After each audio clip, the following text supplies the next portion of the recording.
Okay, Just give us a minute, Mayor, please. just let me know because I can't see with the screen on. Yes, sir. Thank you.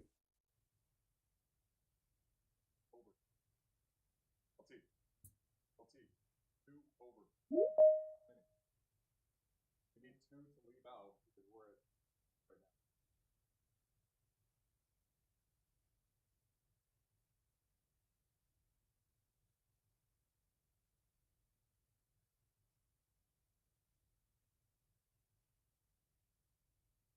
There's two who have to walk out because we're at 50 right now. Occupant's only 50. We have to keep an occupant load of 50 only.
Okay, Mayor, we got everybody present.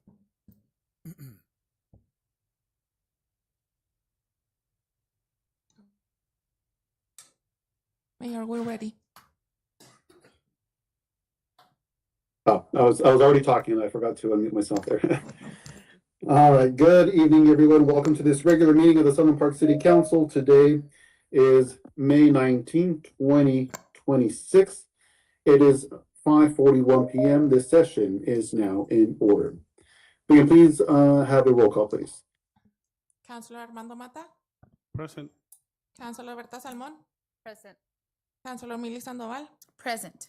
Councilor Alberto Jaramillo, Present. Councilor María Burciaga, Present. Councilor Raúl Telles. Present. We have a quorum, sir. All right, thank you, ma'am. We can please rise for the pledge. Councilor Sandoval, if you can lead us, please. I pledge allegiance to the flag of the United States of America and to the republic for which it stands, one nation, under God, indivisible, with liberty and justice for all. All right, thank you all.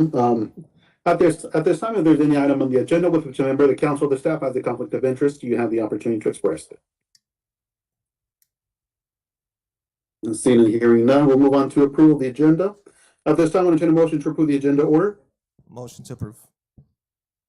I have a motion on the floor made by Councilor Telles, if I'm not mistaken. Yes, sir. And then is there a second? Second. Motion was seconded by Councilor Salmon. Any discussion? Yes, I would like number 14 to be postponed or to be postponed at this time.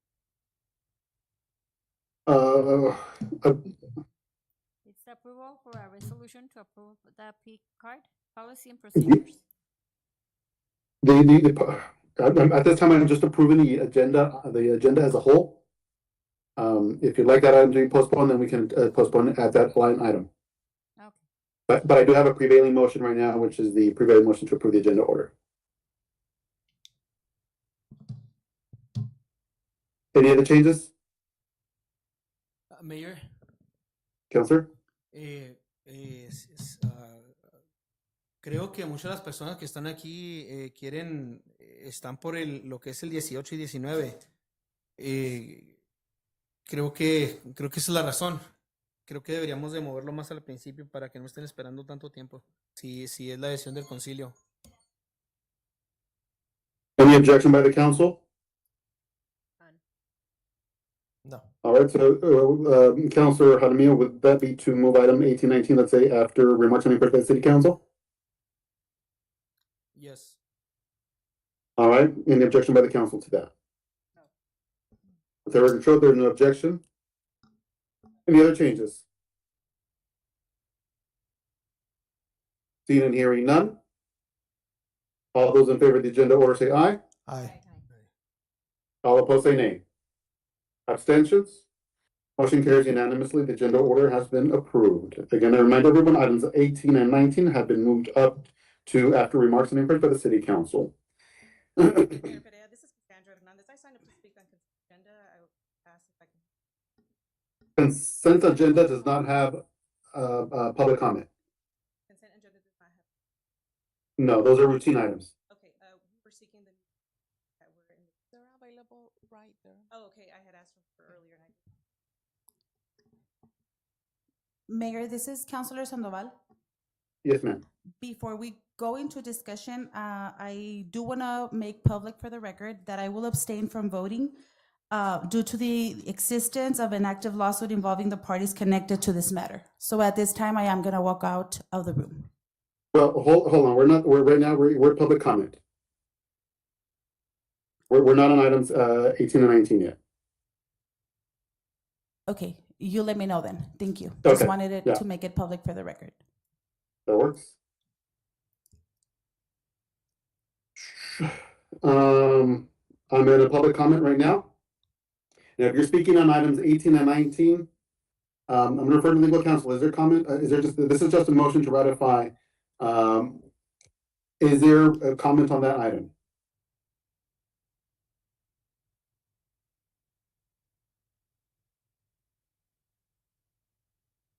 Matt Perea, if you're asking me, no, it's a council action, Just to ratify. not for testimony or public comment. Because we're not doing the public hearing hours that are being conducted. Is that correct? Correct, Mayor. Okay. So any public, right now, this is for general public comment. The next item on the agenda, there's 30 minutes available, 3-minute rule applies per speaker. Any public comment? Yes, sir. I have Maria.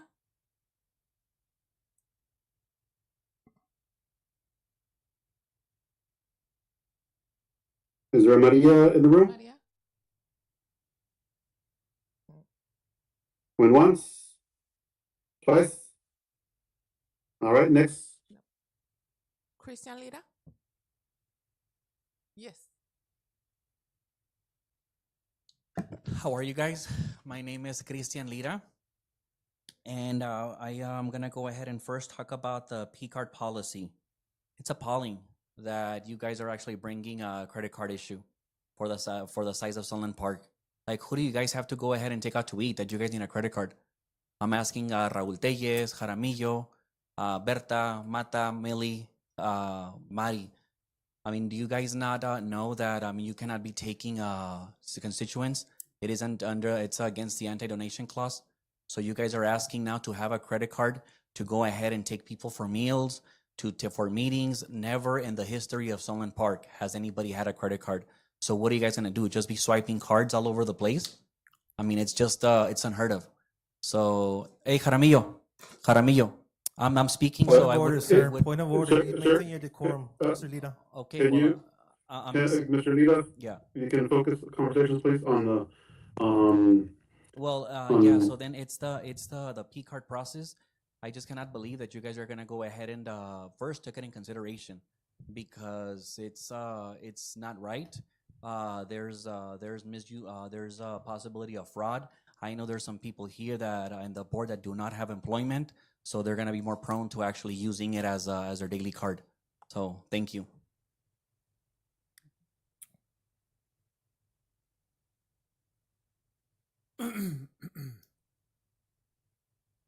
Next, Any other public? yeah, Go ahead. we have Brisa Anias. Buenas tardes, yo soy Frisa Arias. Yo soy de aquí de Sunland Park. Aquí estoy aquí con mi grupo de Youth Leaders. Estamos aquí para pedir un community center. Necesitamos un lugar donde tengamos internet, un lugar seguro donde podamos estudiar. En este momento solo está el Senior Citizen Center. Pedimos el por favor consideren nuestra propuesta. Okay.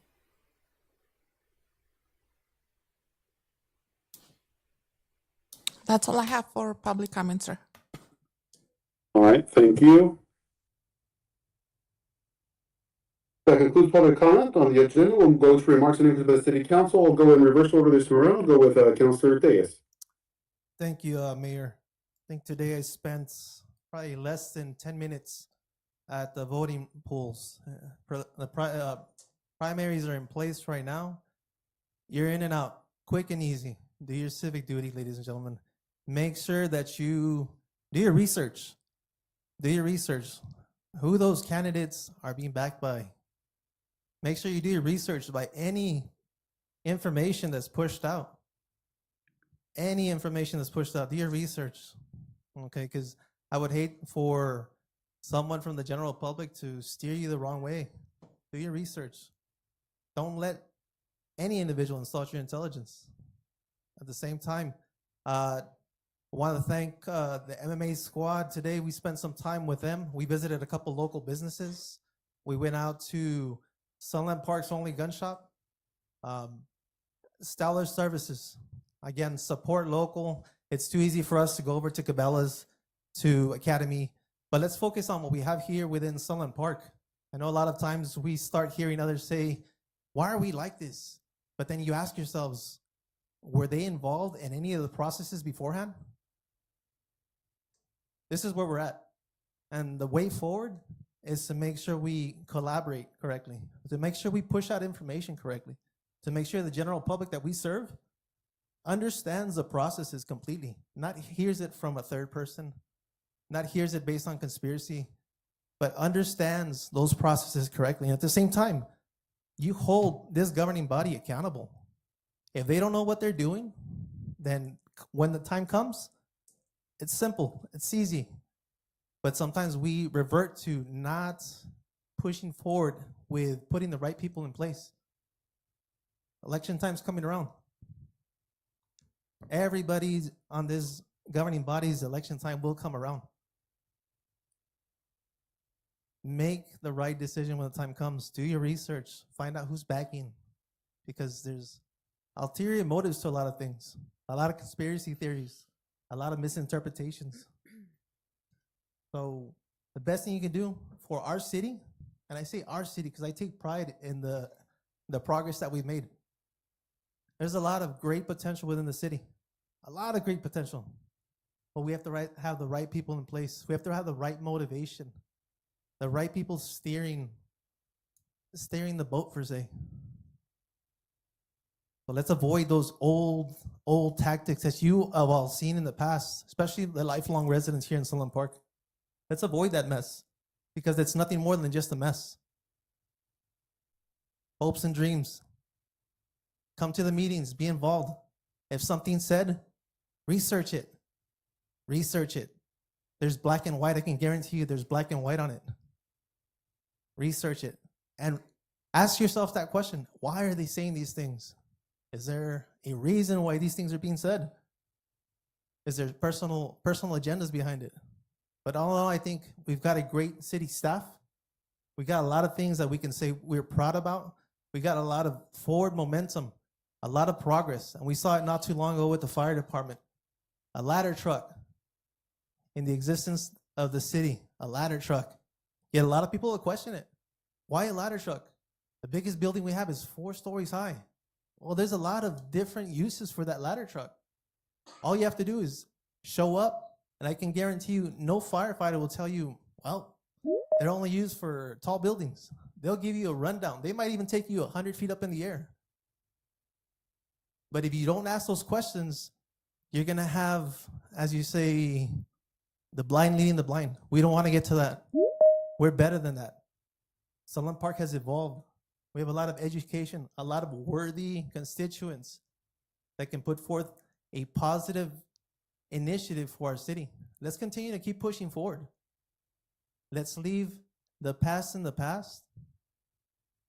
And if people were one way at one point in time in their lives, guess what? They probably haven't changed. So again, focus on those positive things that Sunland Park is doing for our constituents. There's a lot of great things that are going on in every single district. And I would say, if you can join me with a round of applause for our city staff, because they're doing great things for the city.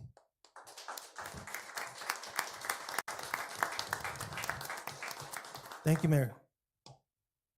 Thank you, Councilor. Councilor Murciega. Yes, sir. I do want to do a formal complaint against Mr. Jaramillo, only because on the 14th, I had a meeting with my constituents, and he was there in that meeting. It's very stressful to be with my constituents, with somebody speaking there that he's not invited. Also, because I believe the city manager has done a good job in providing the staff that can answer all the questions. And I really find it, I didn't like his presence there. Councilor, if you come forward, a formal complaint, if you come forward through the executive branch, we can address it through that matter accordingly. Thank you, Councilor. Yes, sir. And I also gonna give him some emails, because I believe that I shouldn't be bullied with the emails on his part. So All right, Councilor. I'm gonna present him too. Thank you. All right, thank you, Councilor. Councilor Jaramillo.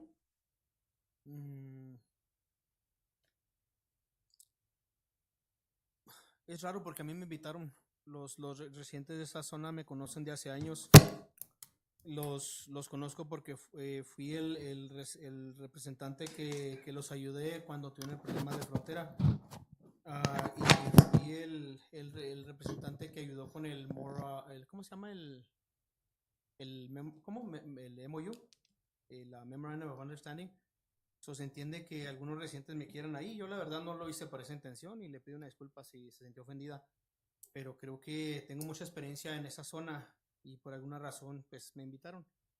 Lamento que pues usted no conozca el tema, pero creo que los puntos que les di era importante y era relevante para ellos, como protegerlos de pedirles que pues vayan a El Paso y les pidan que pues no bloqueen las calles. Yo creo que usted no conocía el tema, yo sí lo conozco, porque yo tengo años. Pero bueno, no es el punto ahorita, yo tengo el piso, discúlpeme.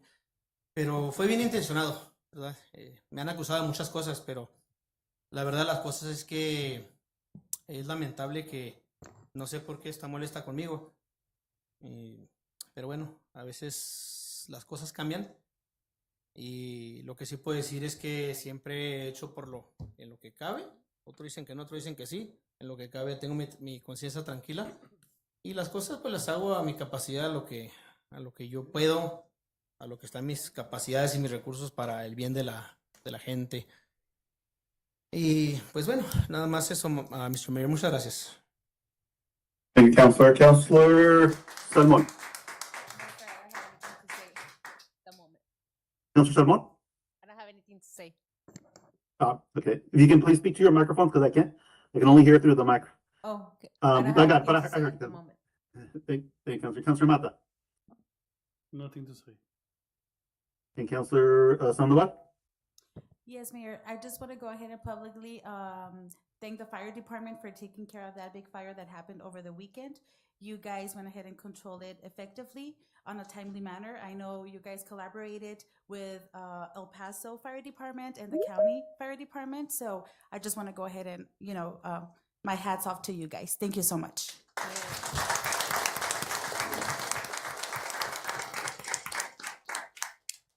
Thank you, Counselor. Jump over to the next agenda with the item on the agenda, which is presentations.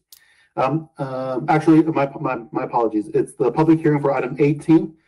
Ratification of vote on SUP 2545 Station Next Cannabis Dispensary, Matt Chadwick, located at 420 Sunland Park Drive, Sunland Park, New Mexico. I'm going to heavily rely on legal counsel for guidance on this matter as we proceed.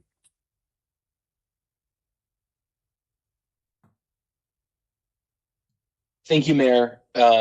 Spencer Edelman, City Attorney. The reason this item is on the agenda is because at the conclusion of the quasi-judicial public hearing on SUP 25-45 last Monday, the votes were 3 in favor, 2 nays, and 1 abstention. And at the conclusion, Mayor, and you announced that the vote had failed. Excuse me, that the permit had failed. The Councilor Jaramillo brought up after the hearing an existing city council ordinance that, city ordinance that's been codified at in city code at 1-6-2, which provides that where there's an abstention, except for a conflict of interest, the abstention actually is voted with the majority. So in this case, that 1 abstention would have meant that the correct counting would have been 3 ayes, 2 nays, 4 ayes and 2 nays, meaning the permit would have been approved. Because of the confusion, the announcement of the vote being contrary to city ordinance, we've put this item on the agenda to ratify the votes that occurred at the conclusion of the public hearing, and to make the correct announcement on the record, assuming council ratifies the vote. Thank you, Mayor. So now, Councilor Sandoval was stating a conflict of interest. Would your guidance on that at this moment, legal counsel? I have not heard the conflict of interest. I heard it as and then we stopped because we weren't at this item. Pursuant to the statute, which is actually recently amended last year, 3-12-2, if there is any member, and I'll just read the statute, section D, any member of a governing body shall recuse the member's self from a vote only when a true or perceived conflict of interest exists regarding an item currently being deliberated by the governing body. Upon the recusal at such meeting, the governing body member shall state the conflict of interest on the record and then leave the meeting room until deliberation on that item has concluded. And then a recusal or abstention of a governing body member is counted as a vote neither for nor against a question before the governing body, which is consistent with how the current ordinance, which is at 1-6-2, is drafted. So if there is a recusal as to the ratification, that needs to be stated on the record, and any person who is recusing based on that conflict of interest, according to the statute, needs to leave the room. Okay, Mayor, so like I said at the beginning of the meeting, I am abstaining from my vote because there is an existence lawsuit against my person with the parties involved. So at this time, I'm walking out of the room.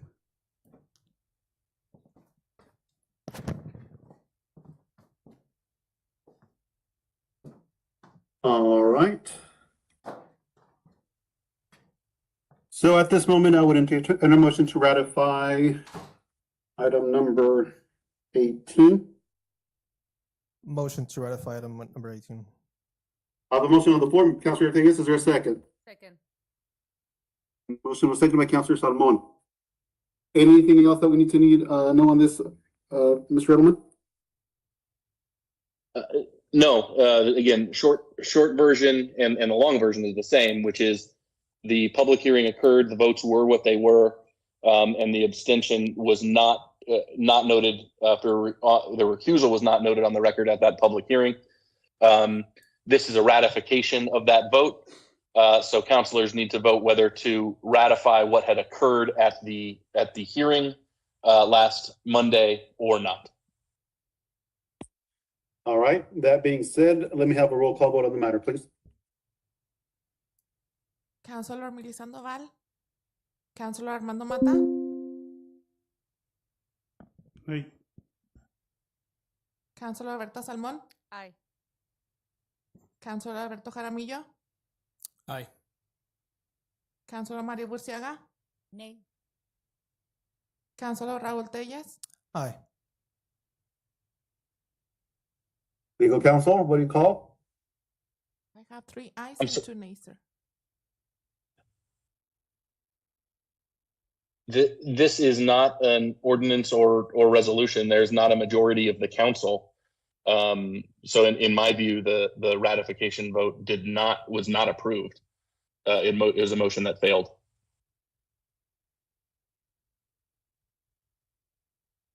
Mr. Spencer,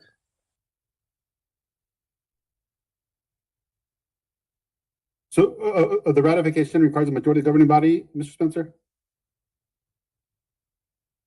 I think that's correct. It's a ratification of a prior vote. So it's not an ordinance or resolution. As I read, the zoning provision, it requires a majority of the governing body.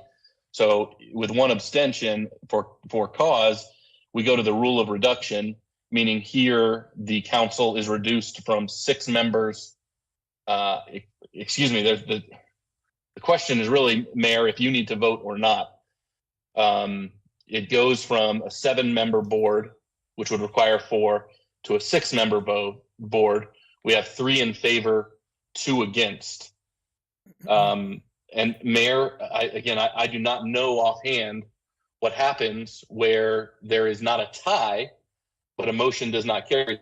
We're required to vote to break the tie or not. In all my knowledge, I can only vote unless there's a tie. And there is no tie, Mayor, and there is no majority in favor.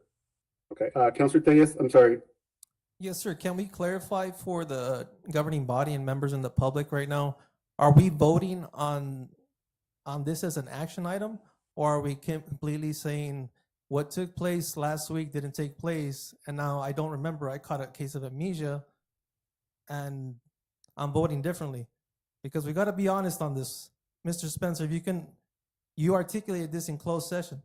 We're ratifying based off the votes that took place, not based on any decision that any member of the governing body is being asked to make a decision on.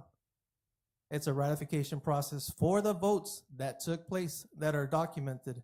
And if I can also get Mr. Spencer to identify those votes and also justify based on the ordinance that we have in place right now on where those votes stayed, because for whatever reason, I think we've got a severe disconnect of the ratification process. We're not voting on the item again. The item was voted on already. Councilor Tellez, that's exactly my interpretation. The question before the council on ratification is, were the votes, and forgive me, I don't have the what councilor voted which way, but I do know it was Councilor Sandoval who abstained without recusing at the public hearing. And the question is whether, based on what occurred there, which was what I had in my notes, there were 3 votes in favor, 2 votes against, and 1 abstention that was not accompanied with a recusal. And if that is everybody's agreement as to what happened, then what we are asking is that the council adopt those votes, even though Mayor at the end announced that the matter failed. And do we have that? I think, Madam City Clerk, do we have the breakdown for the votes that came in? That way we can remind the council members exactly which vote they took. Because again, I'll make it a point. We're not re-voting on this item. No matter how many times you get text messages, emails, or what have you, we're not voting on this item again. This item you voted on last week. Your votes is what you voted on. And there's a city ordinance that's in place that clearly articulates what your vote counts as. So I want to make sure we understand that, the general public understands that, Mayor Perea, that we're not re-voting on this topic. We're re-voting on the ratification process as a recap for the votes that took place last week. Now, if the governing body wants to bring this forth at a later date to rescind your votes that took place last week, then it's as simple as getting with the mayor, with the governing body, getting with the city manager, putting it up on the agenda, and then we'll revote if it comes to that. And then we'll ask for a rescind. But based on the votes that were given out last week, this ratification process is simply articulating that this is how you voted. Is there a recap on that, Madam City Council? The recap for the votes that took place? Yes, we do have them. Yes. Can you recap those for us, please?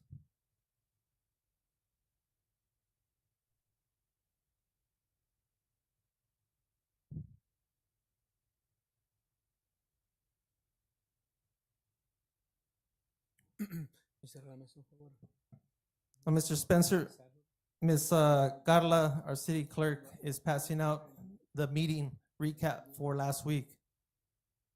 Special meeting minutes of 5/11/2026, where it was consent agenda number 1, and this is regarding Station X Cannabis Dispensary. And then the roll call on this one that took place, we've got 3 yes, 2 no's, 1 abstention. We got Councilor Berta Salmon, A.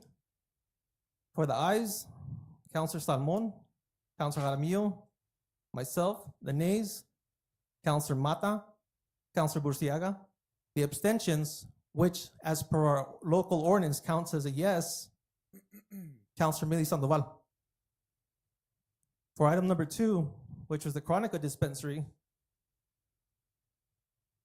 for the total Well, votes, we have Councilor, a if we can total of focus, 3 if we can yes. focus, can we focus on one item? On one?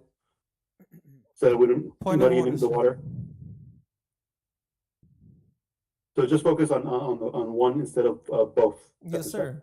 I think we've got item number 1 identified with Okay. 3 yeses, 2 nos, and 1 abstention. That counts as a yes as per local ordinance, the way we have it right now. And this is what we're ratifying. We're not re-voting on the item. We're simply clarifying for the public, this is how they voted. This is how your members of the governing body voted. Simple, plain and simple. And this is what the general public needs to understand. This is why I asked for this recap. Now, again, if we're going to take this back to rescind this item at a later date, then by all means, present it.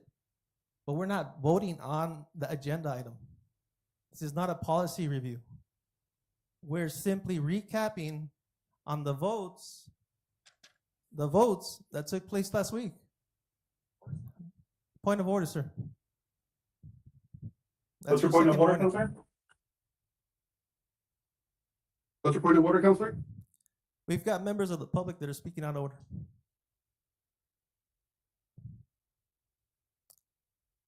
If you're in the Say public, again, if we can, please. No, at this time, there's only discussion by the council. Go ahead, Mr. Tejas. That was a breakdown, sir. Plain and simple and Okay. black and white. This is the votes that took place.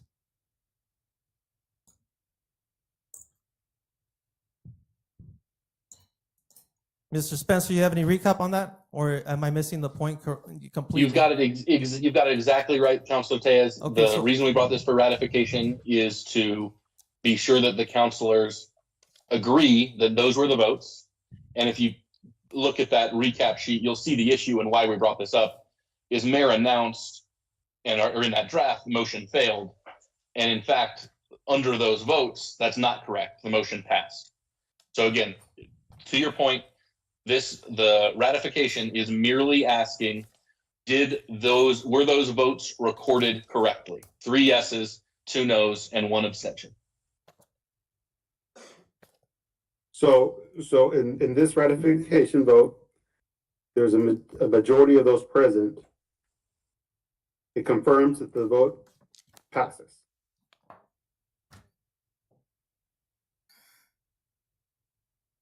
Is that correct, Mr. Edelman? Well, I guess I'm not sure.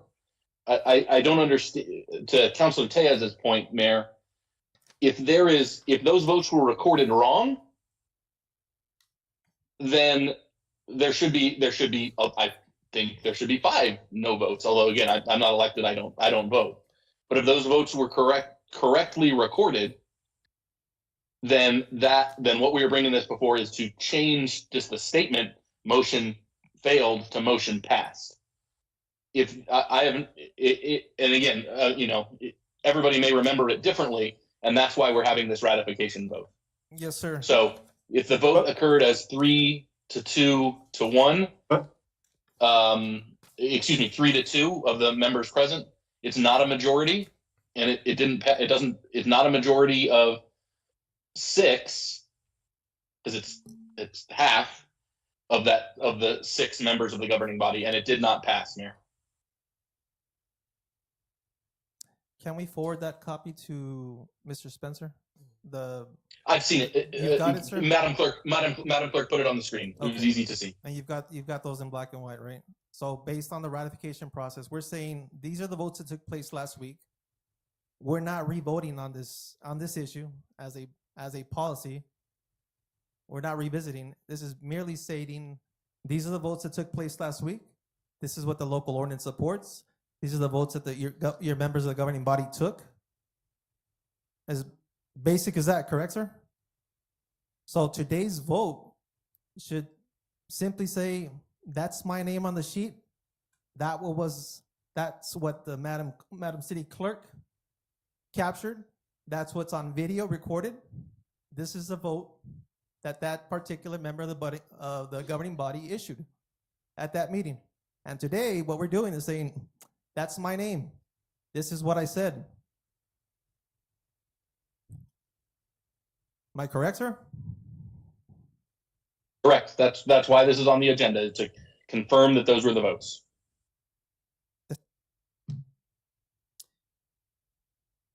Mayor. Councilor Jaramillo. Thank you, sir.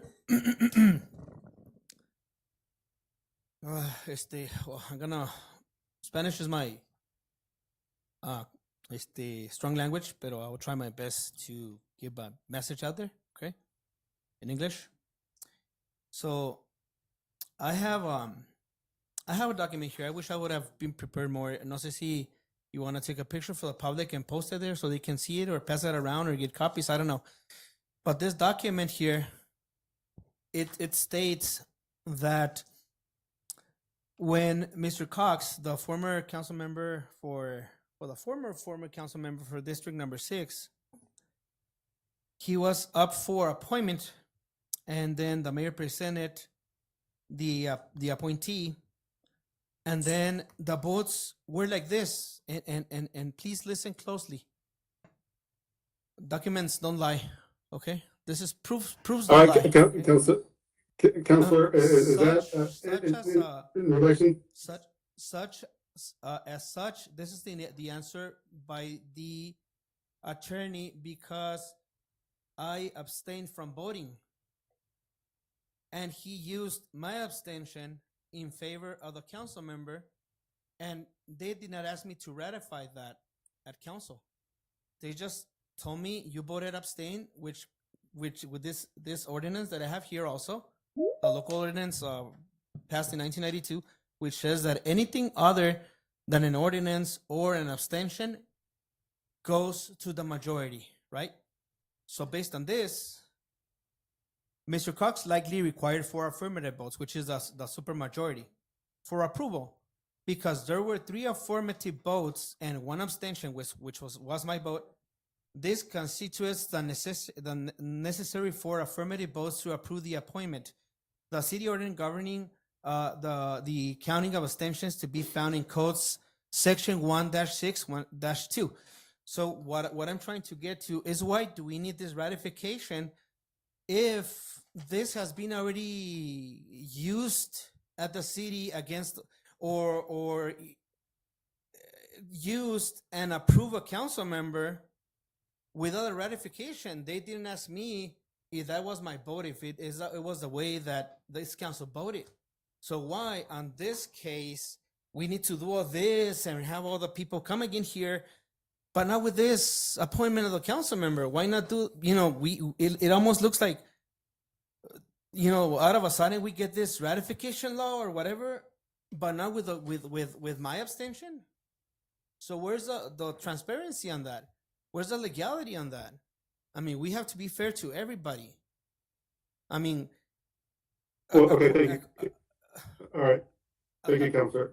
So we're debating this a little too much. Okay, so Spencer, what is it that we're calling right now?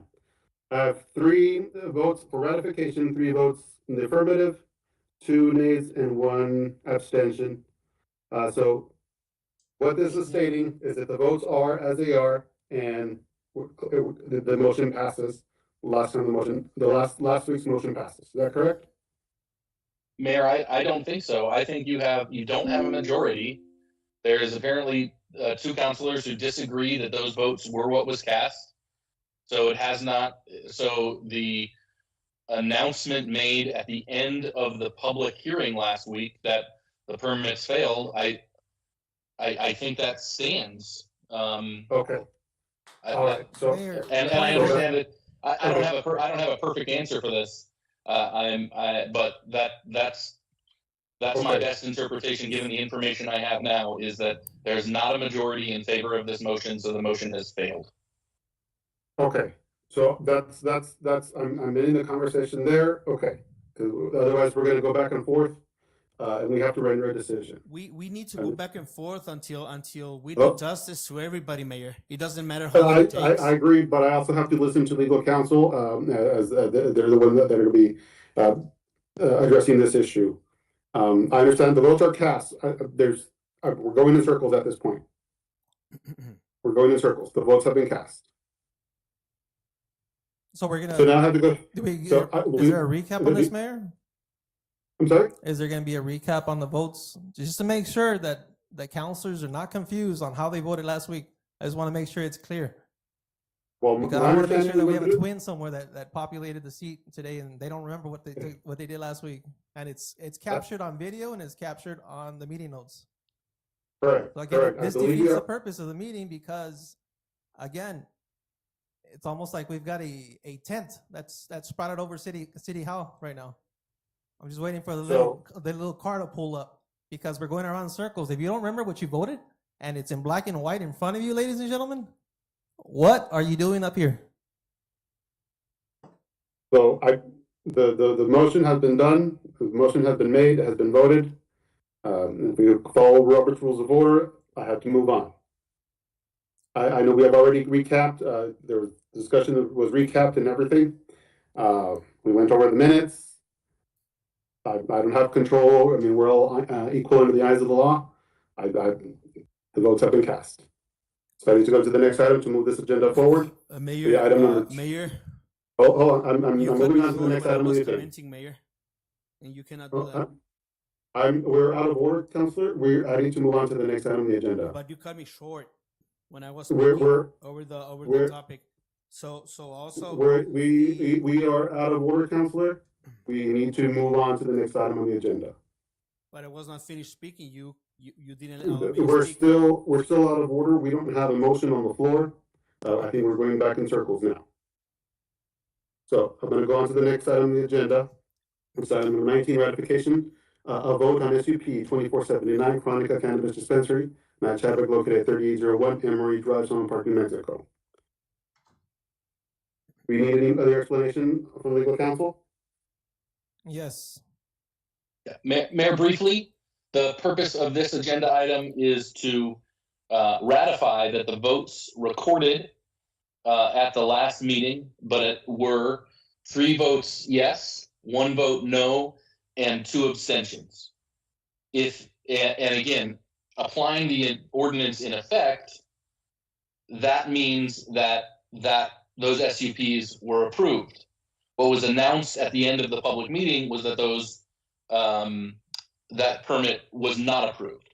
So again, what I'm hoping to accomplish by this is that council agrees that the votes at the end of the public meeting were 3 yes, 1 no, 2 abstentions. So that's the purpose of this agenda item. So at this time, I would entertain a motion to ratify item number 19. Motion to ratify item number 19. Mr. Spencer, if you can also re-clarify that for the board members and the mayor, so we don't look foolish up here. You're wasting the public's time, you're wasting our time. Is So that I clear, have Mr. a Spencer? motion, I have a motion on the floor. Is there a second? Second. The motion has been seconded by Councilor Salmon. You have a request by the councilor for clarification? Yes, Councilor Tellez, to your point, the purpose of this ratification vote is not to re-vote on the public hearing. That record has closed. The votes were what they were. The purpose of this ratification is to clarify or not, if people say no, that's not how we voted, that the votes at the conclusion of the public meeting last week were 3 yes, 1 no, 2 abstention. Thank you, sir. And just to point out, this is the same methodology that should have been applied for the first item, correct? Correct. So the same question is, were the votes as stated? And again, then the reason we're here is the announcement at the conclusion of the public meeting was incorrect. And that's why we're doing this in a public forum, to put on the record, hey, these were the votes, and then to clarify under these votes, and this is not part of the motion, but assuming those were the votes, the outcome of that vote was that the ordinance passed. Mr. Spencer, Excuse me, and I'll pull that out the permit was abstention. approved, not ordinance. And I'll pull out the abstention note that you made. There's no assumption. It's in black and white. And anybody in the public that wants a copy of this, you feel free to have it. Again, it's in black and white. Which members voted which way last week, and which members voted today, as if this was something that's newly presented. This is simply a ratification process. Is this you on this sheet of paper that was provided to us by the city clerk that's got your name on there? Is that you? Not anybody else. Thank you, sir. So everyone is clear. All right. Let me have a roll call vote on the matter, please. Councilor Raúl Tellez, Aye. Councilor Maria Burciaga, No. That's me, but It's yes or no, ma'am. so I said no. That's not you. Point of order, Councilor. Councilors, if we can continue with the roll call, please. Councilor Mili Sandoval, Councilor Alberto Jaramillo, Sí. Councilor Armando Mata, Nay. Councilor Berta Salmon, Aye. All right, Mr. Spencer? Madam Clerk, what was the count? I have 1 abstention, 2 nays, and 3 ayes. Mayor, again, the abstention on this was based on a conflict of interest, so that vote doesn't count. You do not have a majority of the votes in favor of this motion. The motion fails. All right. Then move on to the next item on the agenda. From here, we go on to presentations, FY 24-25 audit.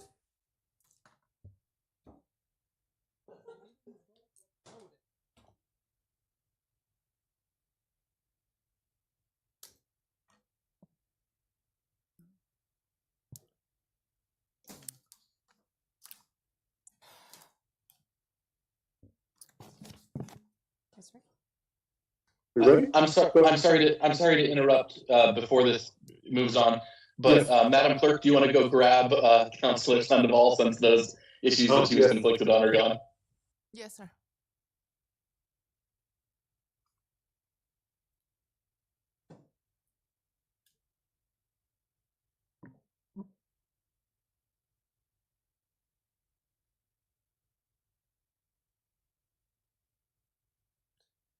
Por eso tenemos ¿cómo se dice? El historial de corrupción, todo eso. Por eso tenemos todo. Counselor, Oh, sorry, I was speaking a little too professionalism, please. Está hablando con Counselor. Professionalism, sir. Counselor, go ahead.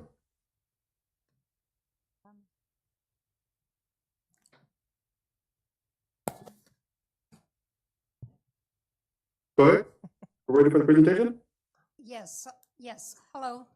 I guess it's my duty here to maybe lighten it up a little bit. Yes, ma'am. All right. Please do. My name is Rose Fierro. I'm very honored, very thankful that I have been invited to present the audit report. I'm one of the partners of Fierro and Fierro. We're out of Las Cruces, and we did do your audit, your financial and compliance audit for the year ending June 30th, 2025. The report has been approved by the state auditor, and it has become public information. And hopefully you have the report in front of you. You've got a heavy agenda, so I will try my best to do a brief presentation. But if at any time you have any questions, please feel free to interrupt, because I do want clarification. So you hired an auditor, and you hired an auditor to give you an opinion. And it's like, an opinion on what? And so what I would like to do is explain the what is before we go back into the actual opinion. The opinion is on the financial statements. And so what financial statements are we talking about? And the audit report that you have in front of you, and it's a typical audit report for the state of New Mexico of a municipality, it deals with various levels of financial reporting. You can have your very basic level of financial reporting, which is cash basis, like a check register. We've all kept a check register. Or it could be full accrual GAAP basis, generally accepted accounting principles, which would include all the notes payable, receivables, debt, capital assets. That would be full accrual. So we go from all the way from cash basis to full accrual. The cash basis statements that you see in the audit report would be your budget statements, and we are required to report a budget statement for the general fund and any special revenue funds that are considered major funds. So those are basically on a cash basis. If you want to take a little note, the general fund budget statement is on page 14 of your audit report. You can take a look at it at your convenience. The next step that we go up to is governmental funds.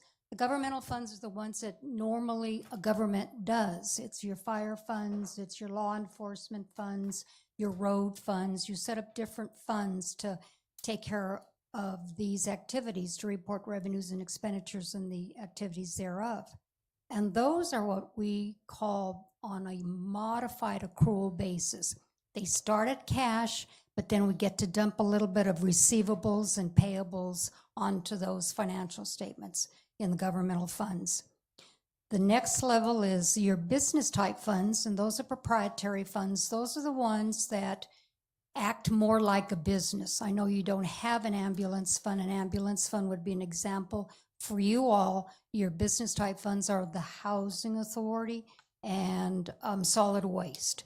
And those are presented on a full accrual GAAP basis. Has all the receivables, payables, debt, capital assets associated with that. You do have one fiduciary fund. It's your LED fund. And that acts more of a custodial. You're holding funds for this economic development. And then we get to the government-wide, which is full GAAP. And that's on page 5 and page 7 of the audit report. And that brings the entire city together. It has a column for governmental funds and for your proprietary funds, and puts everything together as if all of the funds were mingled together, so to speak. And that's on a full GAAP basis. All the debt is on there. All your capital assets are on there. And with that, those are the statements that we are actually issuing an opinion on. So actually we issue several opinions because each one of those has, so to speak, an opinion related to the financial statement. The next step after I got to give you your opinion. I can't leave the financial statements without giving your opinion. So what we do as auditors, we come in and we do our testing, we review records, we We look at invoices. We look at assets to see whether or not they exist. We ask questions. We read board minutes. We try to understand the entity as best as we can to be able to get our assurance level, because we never know who is going to pick up that audit report and make a financial decision based on that audit report. And that person that's making that financial decision has to have some sort of assurance behind him that somebody independent, somebody that did not cross a line, somebody independent looked at our records and told you and told the state of New Mexico and told the public that these financial statements present fairly in all material respects. So basically, you got an unmodified opinion. They do present fairly. No auditor, unless they're doing a specific other type of audit, like a fraud audit, which this wasn't a fraud audit, but no auditor will ever do anything 100%. We base everything on the concept of materiality, and materiality in auditing is the threshold at which misstatements or omissions in the financial statements become significant enough to influence your decision or the decision of your user. As an example, if the mayor had $1 in a pocket and I was asked to give an opinion on that, and I gave an opinion that yes, it's fairly stated that he has $1 in his pocket. If we counted every single penny in his pocket and it came up to 93 cents, he has $1. My opinion is a good opinion. If we count it and it's 85 cents, I just lost my license, because that's misstatement. It was significant enough to maybe influence the decision that a user of these financial statements would make. And so again, your opinion is unmodified. Did you pass? Yes. I mean, I've had that question asked, did we pass? Did we get an A? Did we get a C? It's an unmodified opinion. The financial statements do present fairly in all material respects for the year ending June 30th, 2025. We move on to the notes to the financial statements, and those notes take up the bulk of the audit report itself. The notes are on pages 22 to 76, and that's all the narrative, and that's what helps explain some of the numbers that are in the financial statements. Like, for instance, you have a net pension liability on your statement of net position, which would be in layman terms like a balance sheet. You have an account or a reporting of a net pension liability of $11 million. And you're like, whoa, what is that $11 million net pension liability that we have? The notes, if you go through the notes on pages 52 to 63 will explain what that $11 million net pension liability is. And there's explanation for your capital assets, your debt that you have on the books. There's detailed explanation on pages 43 to 50 of all the debt that you have, with schedules, with 5-year schedules on how you're going to take care of this debt. So the notes really do explain what the financial statements represent. In addition, or after the notes to the financial statement, HUD requires, and you have a housing authority, HUD requires a financial data schedule on the housing authority to be placed in the audit report. And so that financial data schedule is on page 92 to 93 of the audit report. And then, because you are administering or have received and expended and administered federal funds in excess of $750,000 for the year ending June 30th, 2025, we are required to, or you all are required to create what they call a CFA, a Schedule of Expenditures of Federal Awards, and that becomes part of your audit. And that Schedule of Federal Awards is on page 94 and 95. And the federal government wants to know and requires us as auditors to go in and test the administration of those federal awards. They set forth compliance requirements that we are to look at depending on what program these fall into, and issue an opinion as to whether or not the city complied in all material respects with the federal requirements in administering your federal awards. And you did comply in in all material respects with the compliance requirements set forth by the federal government in their uniform guidance in the administration of your federal awards. Then, because we are doing, again, governmental auditing under governmental standards, we are to review and test, not issue an opinion, the system of internal controls that you set up. The internal controls are set up by an organization, by a city, by a school district, by a village, by a nonprofit, to safeguard the assets of the organization and to ensure that the accounting records are in a manner that you would be able to report and produce financial statements based on the controls that you've set up. And in this particular case, not your particular case, but they have not, the standard, the people that set the standards for us as accountants have not taken us to the level where we have to express an opinion on the effectiveness of your internal controls. We're not at that level yet. What we do is, if in our testing, in our inquiries, in our questions that we ask, if we come up with items that we feel are weaknesses in your controls, material weaknesses in your controls, or significant deficiencies or non-compliance, then we are to report those.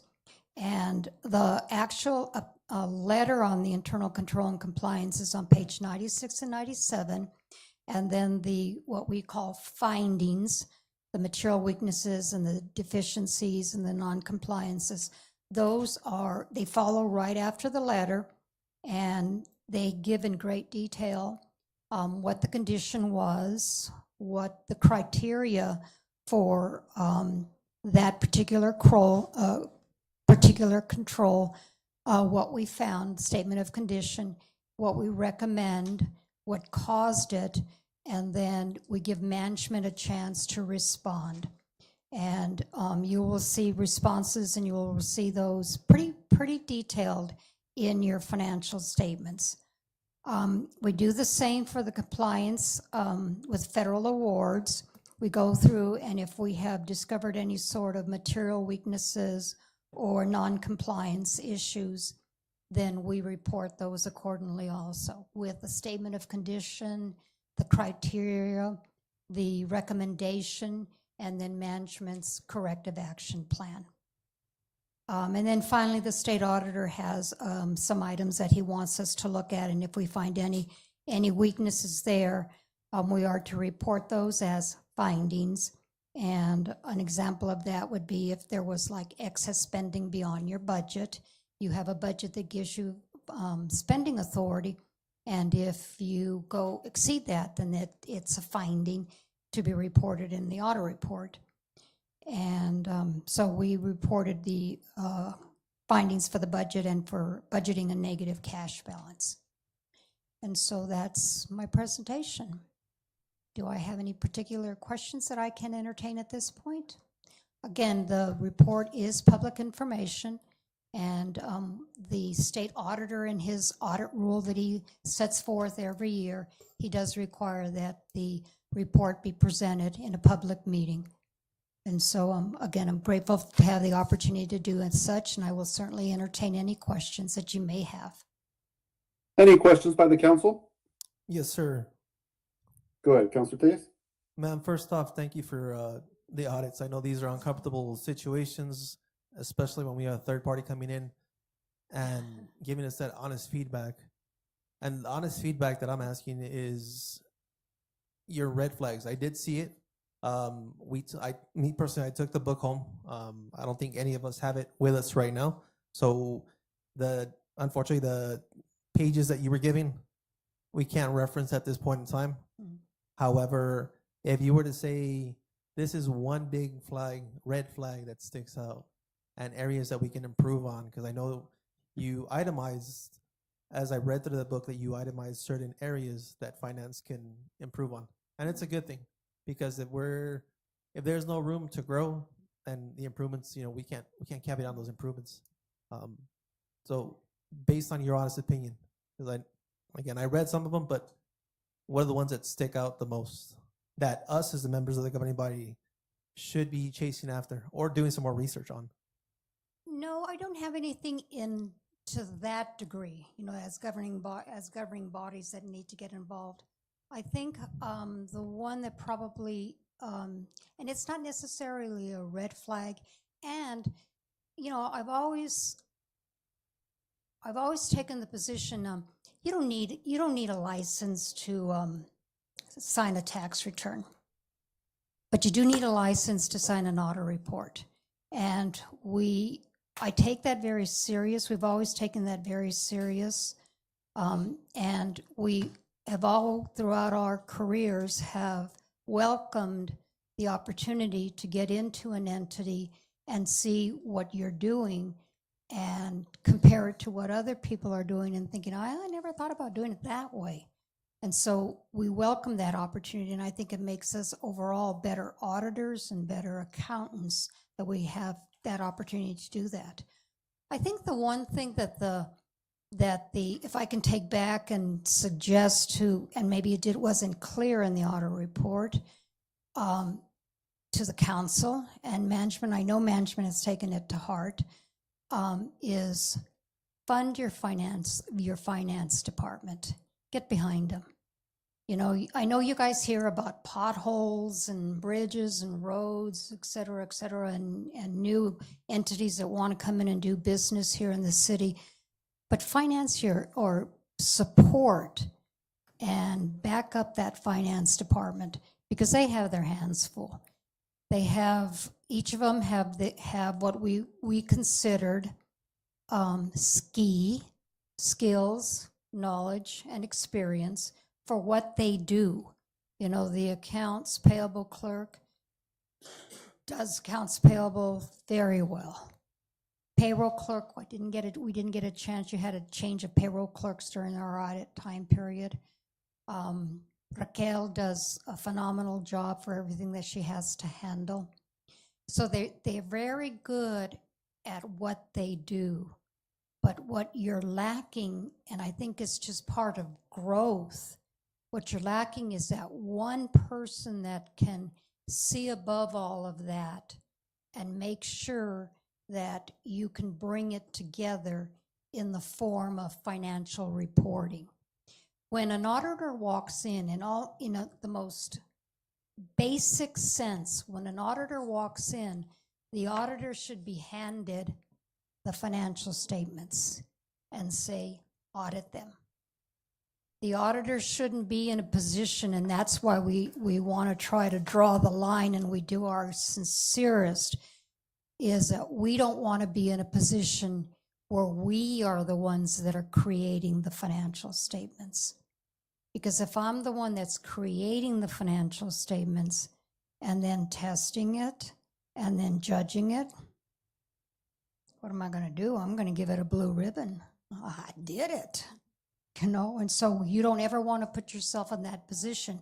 The organization, the city, the school district, the village, they have to be responsible for creating the financial statements to ensure that all of the elements have been captured and reported accordingly. Because remember, when I first started out, and the reason why I started out the way I did is because I wanted to get across the kind of levels that, probably all of us are old enough to at one point kept a checkbook, right? Where you put in your deposits and you put in your checks that you did. That's the basic level. But then you add on layers upon layers upon layers to get to the final gap numbers. And you need that oversight, or you need that person, maybe it isn't a person, maybe it's a consulting firm of some sort that you bring in at the end of the year or once a quarter or semi-annually to take a look at everything that's going on and seeing where you are with your financial statements, seeing where you are with your budget, seeing you are with DFA, where are we with the federal government? There is no secret to the uniform guidance. That uniform guidance is available to everyone. So there should be no surprises when the auditor comes in and starts questioning what you're doing with grants, et cetera. And so I think it was your growth. You guys are growing and growing fast. I mean, I looked at your jobs in progress at the end of, construction in progress at the end of June 30th, 2024, and I think it was like $900,000 of construction in progress. At the end of June 30th, 2025, it was close to 4 million in just 1 year. So you've got a lot going on, a lot of financial information to capture. And from the staff that we worked with and that we had close contact, they have the skills and knowledge and experience and the willingness to learn, to be taught, to take the criticism, to take the suggestions. I'm not here, we as auditors, we're not here to close anybody down. We're here to learn from each other. We're here to hopefully make recommendations for improvements to your controls and make you more aware of what, bottom line, your responsibilities are. So it really isn't, I don't really have never considered it a red flag. You know, I know the terminology. You know, it's just, we just felt that what we called to your attention needed to be called to your attention. And you took it to heart. You gave us the correction action plan. You told us who was going to be responsible for the action plan and when it was going to be completed. And that's all that we ask of you. Thank you, ma'am. You're very welcome. Thank you for the question. Any other questions by the council? I just want to say on my behalf, thank you so much to your team for coming in and doing this work. As stewards of tax dollars, I do take a lot of pride in being able to, get these unmodified opinions year after year after year. But all thanks to the work that our team does with Raquel and everybody else in finance, and actually every single department, because they all contribute to that effort. This is a tool for us to continually improve. And from having qualified opinions way back when, from 2010, 11, to having unmodified opinions, I think is a great thing to celebrate here within the city of Sunland Park. So thank you to your team for being a part of that, and to our finance team as well. With that, we'll go on to the next item on the agenda. Thank you so much. You're very welcome. From here, we go on to P card policy and procedures.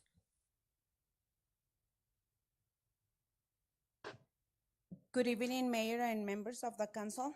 My name is Raquel Alarcón, and I'm from Finance Department.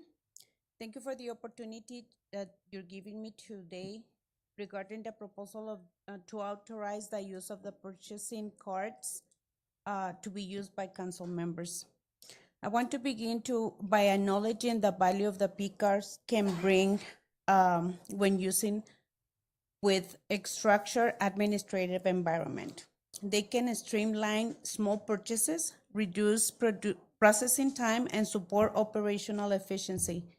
However, after reviewing the procurement requirements and practices from other municipalities with New Mexico and other states, I feel obligated to inform you of the potential risk that the city may face and to respectfully express my concern about having about this proposal.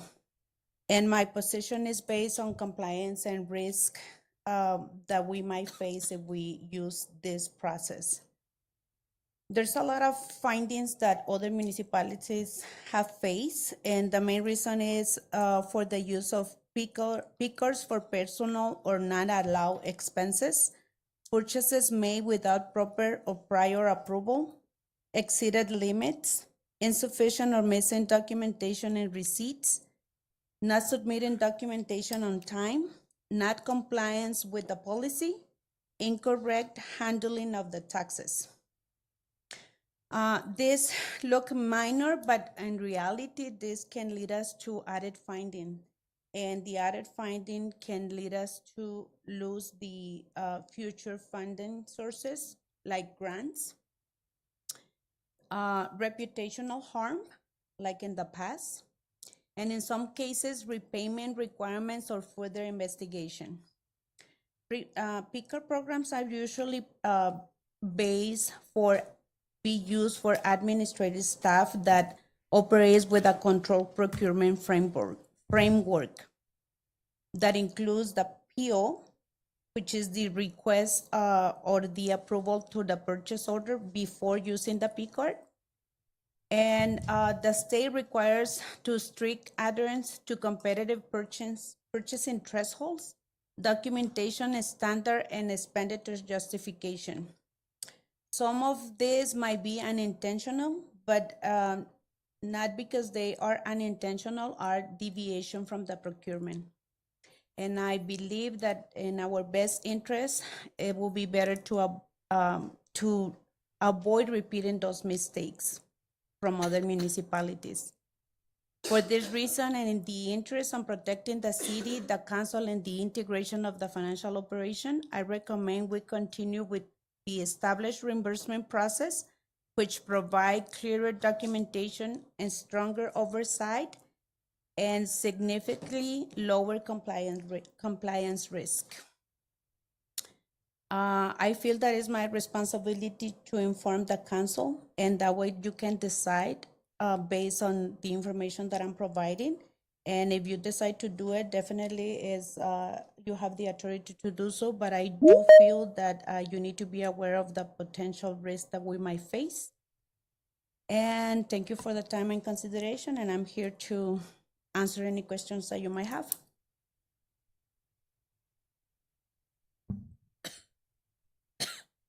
Any questions by the council? Yes, sir. Go ahead, sir. So in the past, Mr. Arquia, because I know you referenced past, what were the issues that were captured and collected? What do you have in the archives that former council members or any member of the governing body at that? The council members have never used the P card. Yes, sir. They have not in the past. Okay. I was referring to bad behavior presented in the past historically. Okay. Not necessarily with the P card purchase. Yes, ma'am. Okay. And again, I think with any kind of card, whether it be credit card or what have you, even personal cards, there's a personal responsibility on each individual user. Mm-hmm. If they mess up, I think much like somebody that spoke to us not too long ago, if they mess up with those P cards, it's a personal responsibility, correct? Right. So it's not necessarily a black eye for the city. The city is going to eventually evolve. There's evolution. You know, there's processes that are making things more efficient. Mm-hmm. And it's not a matter about having a government credit card. It's about making the process efficient. And I'll give you an example. I went to, where did we go? I think we went to Santa Fe back in February. And the expenses that I incurred during that trip are still not collaborated. Went to a trip over in Central Texas. Expenses incurred during that trip are still not consolidated. Yet these are expenses that are coming out of my funds. Not that I have any issues with it. It's like I can take anybody to go grab a bite to eat and go get some dinner. You know, grab a cup of Joe, talk, chat. No issues on my end. You know, it's about evolution. When you're presenting to members of the governing body, you're presenting facts, not personal opinions. Right. So, you know, the presentation, I would say kudos to you. There's room to work on for finance, but I'm not going to neglect anything, you know, that finance has been doing. You guys have a lot. And I've talked to some of your employees, talked to you. You guys do a lot. And I applaud you for every single thing that you do for our city. But as we move forward, I think there's efficiency process that we insert, because City of Sunland Park is not always going to be 12 square miles. You know, we're not going to be at a general populace of 17,000 people. We're going to grow. And with that growth, you're going to have members of the governing body, executive staff members. They're going to have to need those things. And if those members or that individual messes up, there's an individual responsibility that each P card holder signs and attests to that says, if I mess up, if I step out of my left and right limit, that's on me. And it goes back to ethical investigations. You know, it goes back to those ethics. But we have to have those ethics in place. So, you know, what we've seen, what I've seen done in other organizations, that you have those concurrent trainings that happen on an annual basis, on a quarterly basis, just basic reminders. And it can be something as simple as CBT, you know, computer-based training. This is a recap. Take this test, refresh yourselves, what not to buy. You know, you don't want to go out to an establishment, start buying alcohol. You want to go to an establishment and start buying other personal items or services. So it all falls back on that individual cardholder and those, you know, individual responsibilities that are identified to them in black and white when they sign for that card. And the P card system, as I explained to some members of the governing body, it's not for everybody. If you don't need it, even better. I have one from another municipality that I have, but you know, I rarely use it. I use it when I need to, and there's justifications based on it. So this procurement processes that we follow, you know, but again, it goes back to proper training, making sure we have everybody on the same sheet of music. And again, it's not for everybody. Some people may opt out of it. You know, one less card, even better. So again, thank you for everything you do, Ms. Rickard, and thank you for the presentation. Thank you. Any other question? Any other questions? All right, we'll move on to the next Thank you. item on the agenda. Thank you, Raquel. We go on to, it's a long meeting today, guys. Thank you for your patience today. The Kids Cafe facility use presentation. Honorable Mayor, City Council members, Mr. City Manager, City staff, ladies and gentlemen. Daniel Carranco, Parks, Recreation, and Facilities Director. I present to you this evening a possible, for your consideration, possible opportunity under the Parks and Rec Department, our nutritional program. Next slide, please. The importance of nutritional programs in communities are, you know, they're very important. And I would like to read off a few of the benefits of nutrition programs in communities. They improve access to safe, nutritious food. They reduce incidence of diet-related illness. They target vulnerable populations, empower individuals with knowledge to make informed food choices. They strengthen local economy and food security, ensuring a community can withstand food supply disruptions. The nutrition programs engage local residents in planning and implementing community participation. They support healthy pregnancies, child development, and maternal health. They create environment systems and knowledge bases enabling sustainable, equitable, and resilient health outcomes. Next slide, please. This is our city's nutritional program under the Parks and Rec Department. We have our local food pantry right now, and we also have the Senior Center food program. And what we're going to talk about tonight, very briefly, is an opportunity to address a third component, which is our after-school food program for children 18 years and younger. Next slide, please. CNC Kids Cafe. We have an opportunity to partner with CNC Kids Cafe through the Multi-Gen Kitchen, where the CNC, a nonprofit, would make the food in our Multi-Gen Kitchen and serve it to children every late afternoon and evening, an after-school food program for our kids. If you go out to our sports complex during the evenings, you will see a couple hundred kids every day playing soccer, practicing skateboarding. And so you will see plenty of moms, dads there with their children. It makes sense to offer this food program there to our community in order to have our children well-fed, nutritionally well-fed. Next. These are images of the food plates that are offered to our children, all nutritionally balanced.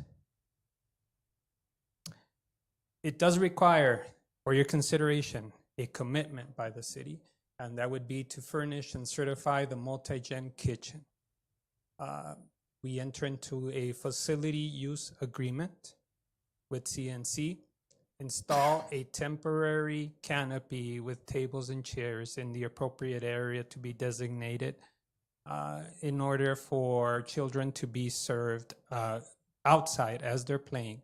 They can run up and be fed, eat their lunch, and go back to playing soccer, skateboarding, bicycling.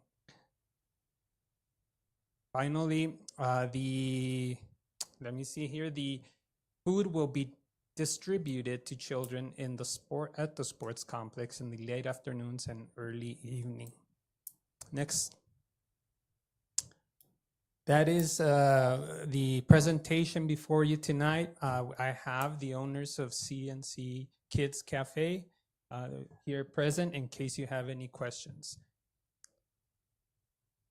Any questions by the council? Yes, sir. Sure. How many children are they scheduled to like service, Mr. Carranco? And when's the start date, the proposed start date for this program? Mr. Tellez, you're asking about capacity, is that correct? Yes, sir. I'll refer to CNC. Would you please come forward? While we're doing that, Mr. Carranco, Mr. Mayor, members of the council, in terms of schedule, I just want to be very clear for you all. We're going to have to conduct an appraisal of the space, and there's some procedural steps that we're going to have to take. We do have the funding that will roll over for the kitchen equipment. We're going to have to order that. So there's a lot of logistics. Before we answer schedule, want to make sure we have a directive today, and then we can get you a clear schedule. Thank you. Please state your name. Good evening. My name is Maria Seeger. And I'm Maria Ortiz. I've been doing the nutrition program in El Paso the past 7-8 years, and we've been successful feeding children of El Paso, and that was one of the reasons why we decided to come to Park. On the average, we feed an average of 120 to 105 kids. They are free to the meals are free. We don't charge a penny for them. We do work with the nutrition program of New Mexico, and they only pay for the food. We are covering the cost of the building. Everything else gets covered by Cradles and Daycare Center. In El Paso. In El Paso.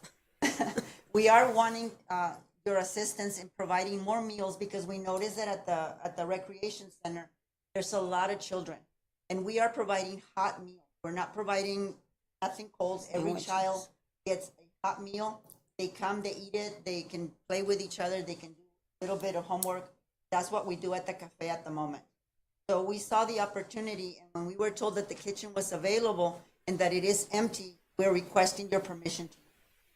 We are willing to take some of the cost if necessary, but we feel that it is very, very sustainable. It's beneficial for the city of Sunland Park, and most of all, it's beneficial for children. You get a lot of children that come with their grandparents, and we do provide the grandparents a meal. We're not going to have them standing next to us and just looking at them. We do take the cost for that meal, but it is making us good. I mean, we live from the children, so why not give a little? And we do hope that you approve our program, that we can provide more meals. Thank you, ma'am. I think if my mom was here, it would be the third Maria.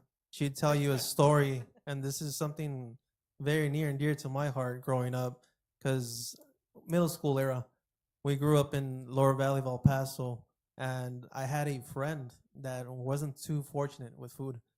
So I was sneaking food out of the house, and at the time, I wasn't 200 pounds that I am right now. I was about $105, very, very thin for my height at that point. And she was like, "Where's all this food going?" I was feeding my friend. They were. Can I say something?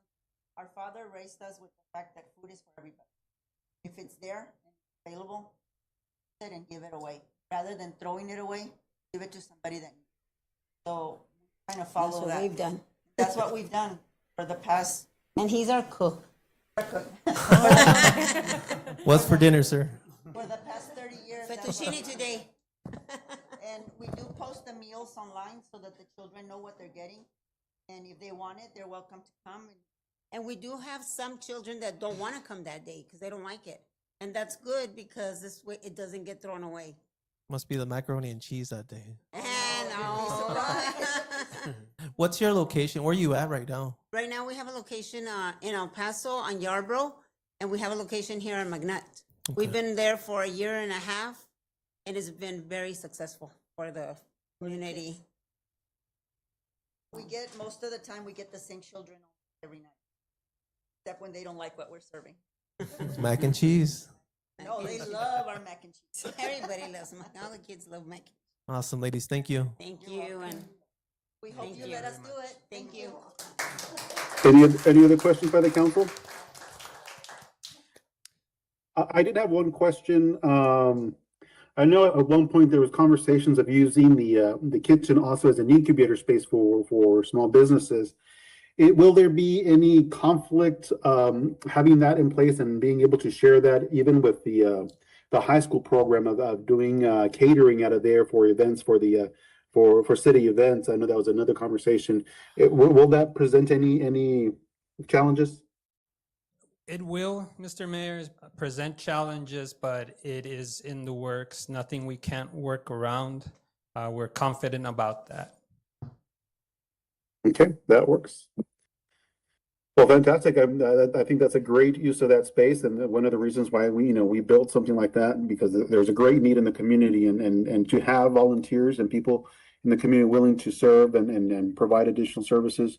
I think that is fantastic. So I look forward to this in the future. All right, thank you.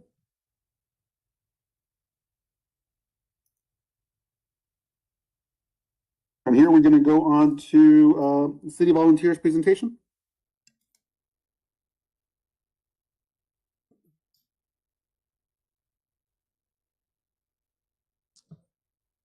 Ladies and gentlemen, Daniel Carranco, Parks Rec and Facilities Director, speaking on volunteerism in the city of Sunland Park. Next slide. Mr. Mayor riddled me this. I transfer resources such as ideas, skills, or support from one place to another. I help connect, share, and distribute valuable resources. I spread information, support initiatives, and link others to resources. I enable growth by facilitating connections and exchanges, and I foster collaboration and shared success. Who am I? Next slide. I'm a bee. In the natural nature, in the natural world, that is what bees do. They're pollinators, among several other pollinators. In the human world, we also have our version of bees, and they are called volunteers. Okay, volunteers. Next slide, please. The benefits of volunteers in a community, they foster strong relationships, experience profound effects on their mental health through increased feelings of happiness and fulfillment. They combat social isolation by connecting with marginalized groups such as senior citizens. They develop valuable skills that can benefit their personal and professional life. They inspire others to take a more active role in their community. They expand a city's capacity by filling gaps that it cannot cover alone and provide critical resources and support. Finally, volunteers contribute to building a more compassionate and resilient society. So in other words, volunteers are like bees to a community. It is said that if pollinators disappear, these tiny insects, human beings will be following them. We rely on them, we depend on them, we need them. And so volunteers is something that this city needs. Go next slide. Our policy does address volunteerism, and it is defined by the Fair Labor Standards Act as volunteers is an individual who performs a service for the city without expectation of payment for the service. Volunteers and interns are supervised and responsible for complying with all city policies. Volunteers and interns must complete a volunteer application. They're required to undergo a background check and driver's license check. Next slide, please. Recommendation. I believe as your Parks and Rec director and city chaplain. You see me today, my intent was not to be here as a city chaplain, but we have a graduation at the multi-gen of our disabled children that have gone through the program and they're ready to go out and survive in the world. And so they're graduating. That's 10 kids out of over 1,000 that graduate yearly. We were not capturing enough of our disabled children, but that's another story. Anyways, we need to create a volunteer base. Do a call for volunteers in the city and capture them and speak with them and understand their likes, what they want to do in the city, how they want to impact it. I was here when most of you were born as legislators. I remember you as volunteers in the community. I remember you. And so, we have to give others, all the volunteers, the opportunity to grow and to make an impact in their community. We're not doing that. We also need to engage and develop a strategy with Santa Teresa High School. Santa Teresa High School students have a requirement to do a certain number of hours every year in order to graduate. We're not capturing those students. We're not doing a well enough job. And so those are our two recommendations that will make a big difference in our community. Sunland Park will be. It'll be different. It'll be an incredible change. Now, I know you're all ready to become volunteers, but hold on. What do you do if you want to be a volunteer? You go to the Sunland Park Connect app and you click on Submit a Request. And we will be adding an icon that says Become a Volunteer here within the next day or two. And so you will be able to send a volunteer request. City staff will get back to you and you'll begin the process of being screened and becoming a volunteer. Next slide. Any questions, ladies and gentlemen? Any questions by the councilors? Sorry, I just want to say thank you, Mr. Carranco. I know our time goes back to the volunteering piece. So over the course of time, you've done a substantial job with the volunteer. I think, as you mentioned, structuring this volunteer program and bringing in some bees. Let's get some honey. Let's get some honey going on. There's a lot of potential. So I also want to thank you because I remember when I was a volunteer too, and it was a great experience. So thank you for bringing it back and giving them a chance to know how we work at the city and what kind of jobs there are available. Mr. Carranco, thank you so much. Thank you so much, sir, for your hard work and for finding these volunteers and engaging with them and just, bringing them into the city and encouraging them, right? What are the requirements? Anybody could submit an application to become a volunteer? That is correct, madam. They need to be of legal age, 16 with parental permission. So at least 16 with parental permission or supervision if it's we're collaborating with an elementary school. But yes, ma'am, anyone in the city, and it all involves filling out the application. We have an application. It's through the HR department, and then the screening is also done through our HR department. Once that is passed, we can begin discussing opportunities and areas of interest by the volunteer. And so we want to make a list, a base of volunteers, so that when we're doing a trash collection or we're gonna have a Christmas event or something, we have a list to draw. Well, this person said they really enjoy doing trash collections or Christmas. They love Christmas. They want to participate, or just participating in cleanups in general. we can draw from that list. And it's my pleasure to serve you. Thank you, sir.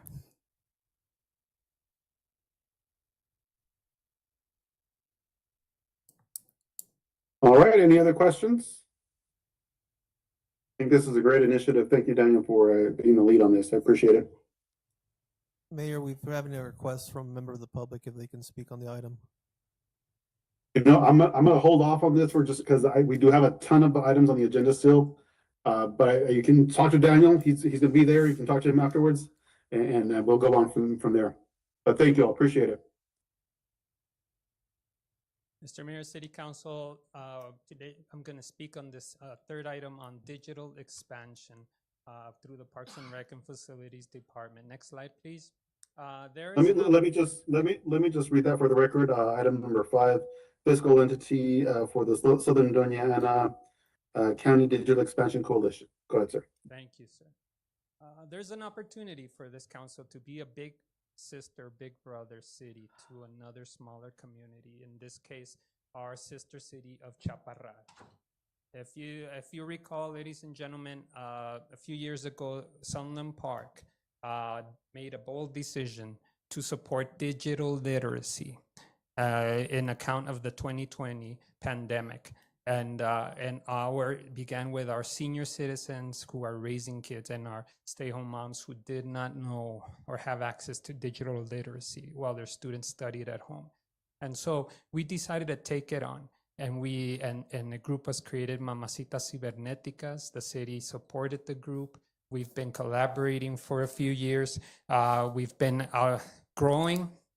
The program that started at the city library is operating out of the city senior center with 2 classes now, a beginners and advanced, has also expanded out to the Santa Teresa High School to reach persons on the far northwest part of the city.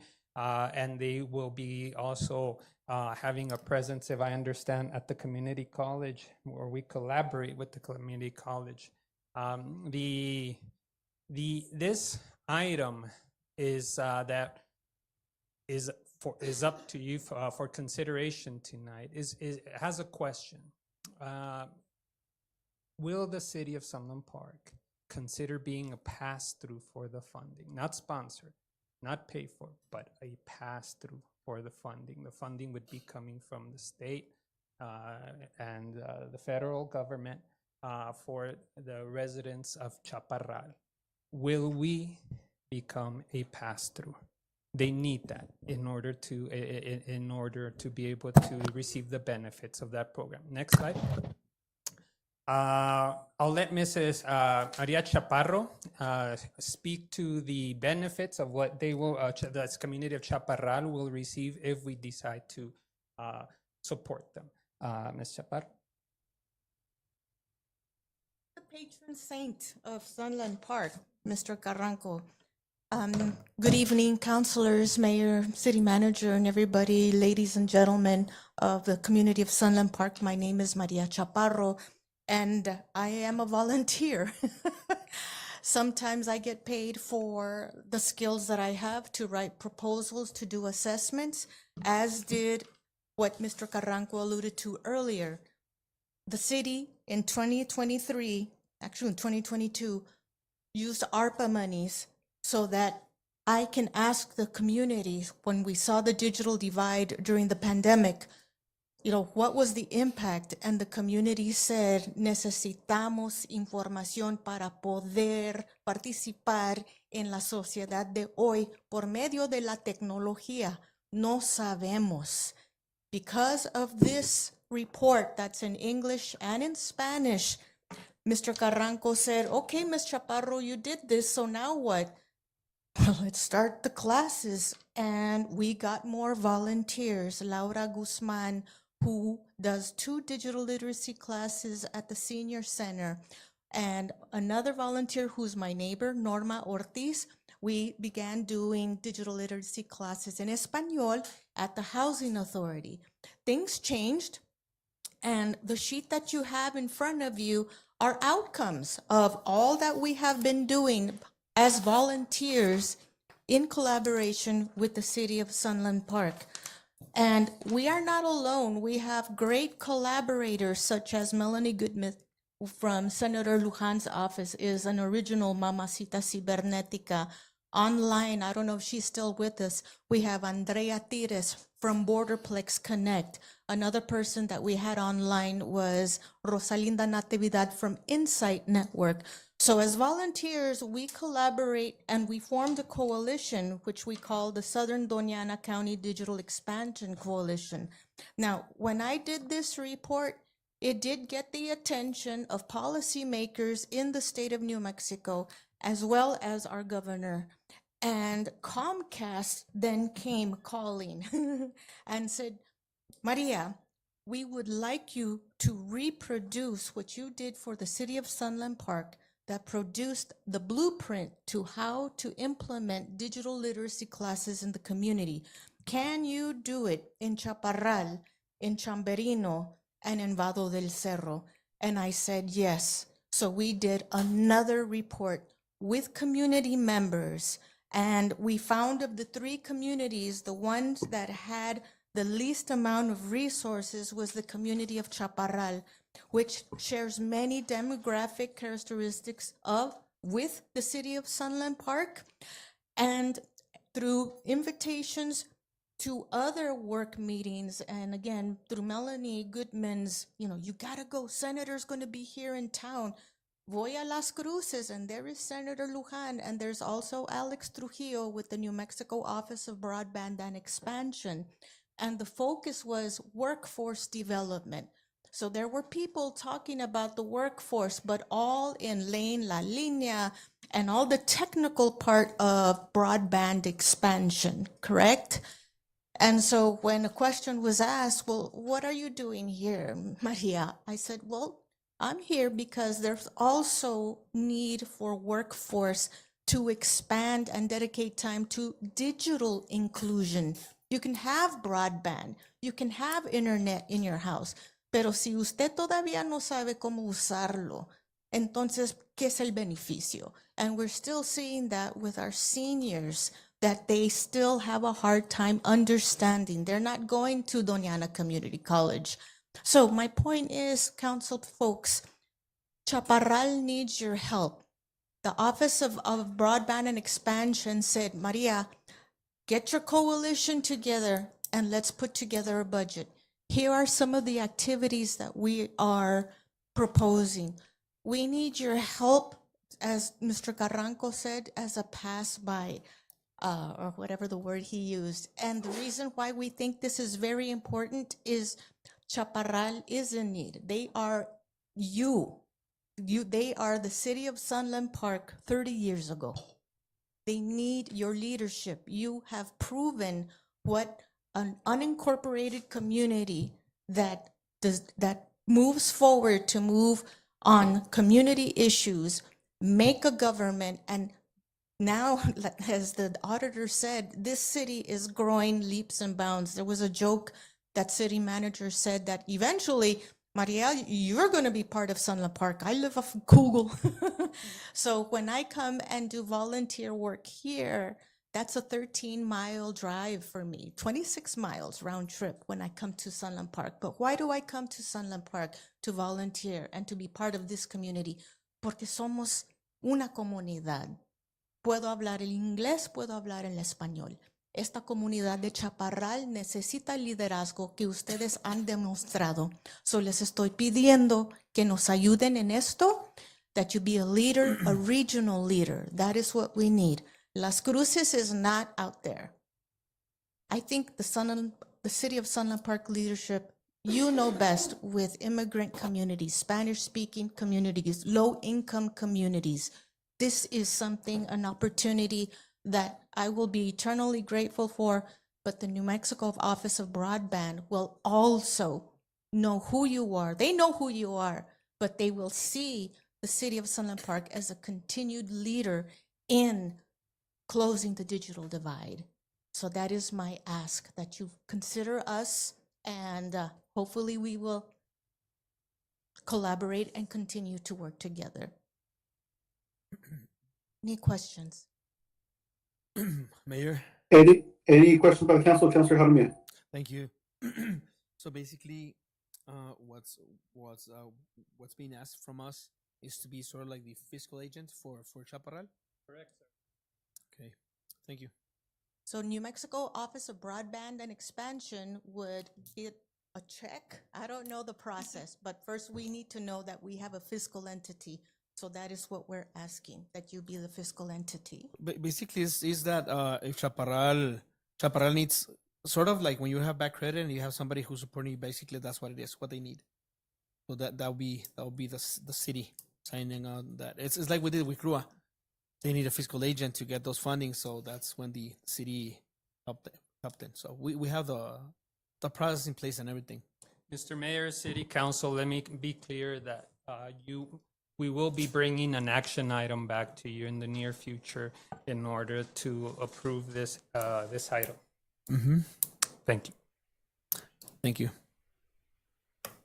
Any other Any other questions? On my end, I think, well, first and foremost, thank you for the work you've done here within the city of Sunland Park. And congratulations to the recent recent graduation that you had, was it last Friday? Sorry I couldn't be there. But I do want to say that I think this is great that we can expand this. Now, my concern is this is outside the city limits.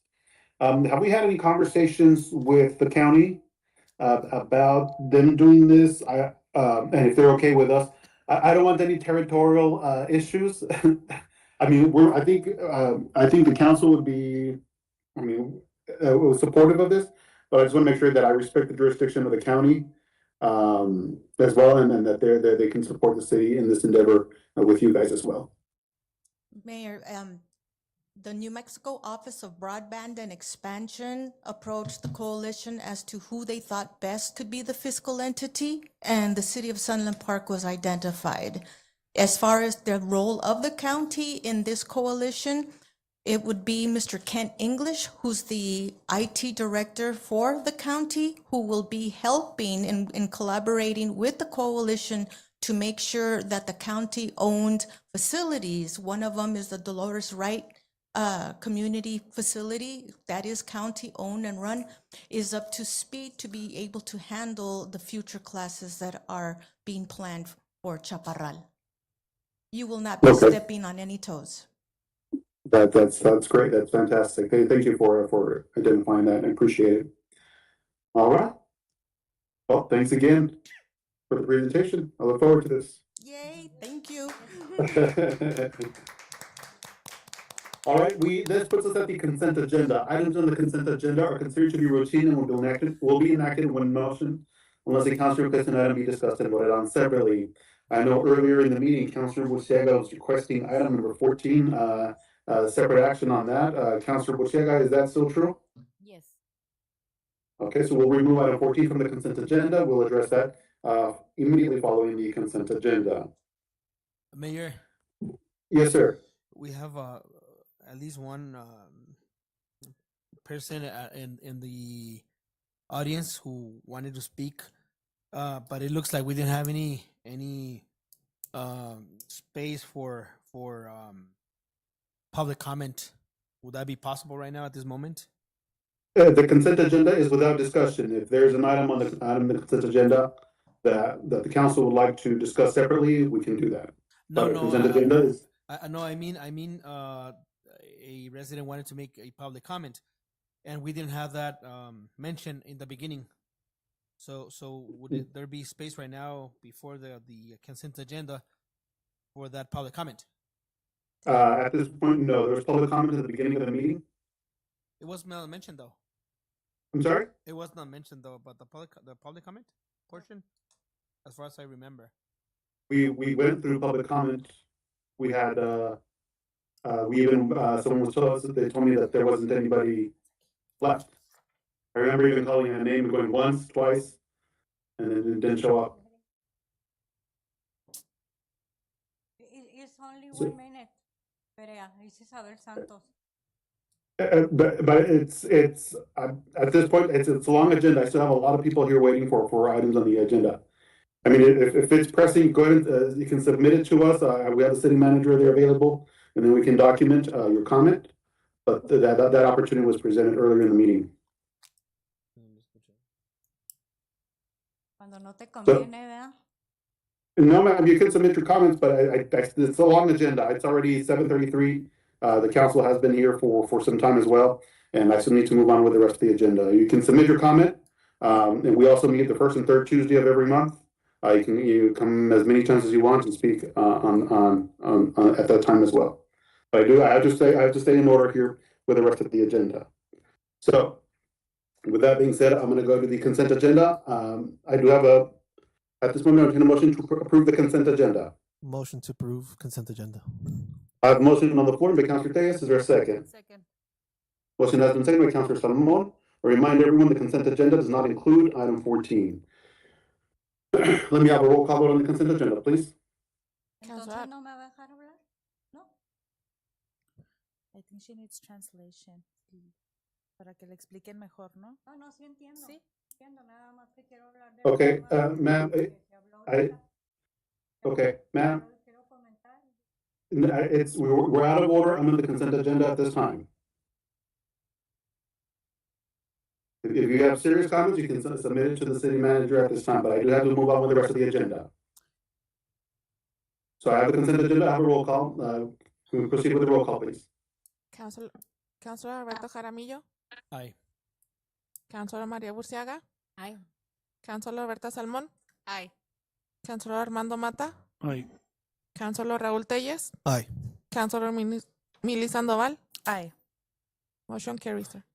Right, motion carries. The consent agenda has been approved. Item number 14.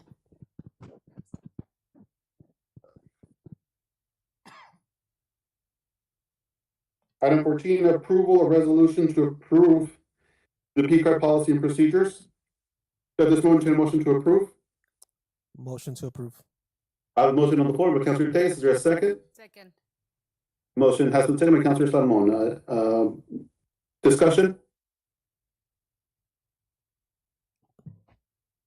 Okay. I wasn't. I'm not too sure what this means on the credit card that they're gonna issue us. Because I was not there when they did the presentation. I was in Santa Fe. So that's why I would like more clarification on what it is before I can vote.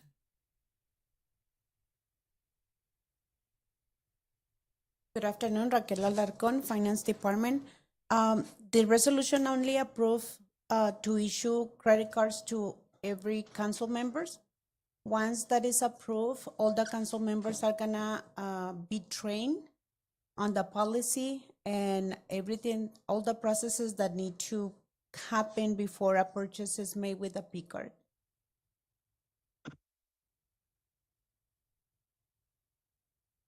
Thank you. Any other questions? Mayor, and just to make this clear for the members of the governing body, this P card is something that is an option. It's not something that's mandated. If you, as an individual, do not want it, it's not something that's going to be mandated onto you.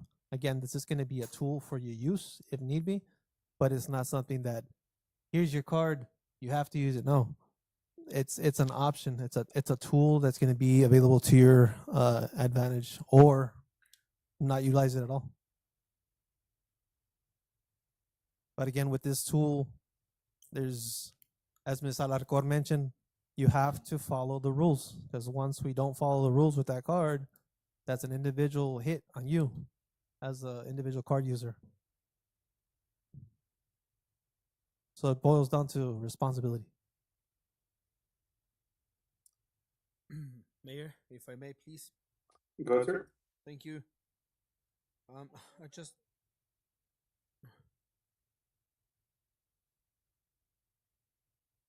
Yes, sir. What am I trying to thought here? For the new council members that may not be aware of what this is, there has been instances when I had personally had some meetings with dignitaries from other cities or other places, people from El Paso, things of that sort. So I end up paying with my funding the, let's say for example we have something related to something that's beneficial for the city. Let's say for example the ¿cómo se llama? The environment or the quality of air, the air quality, things of that sort.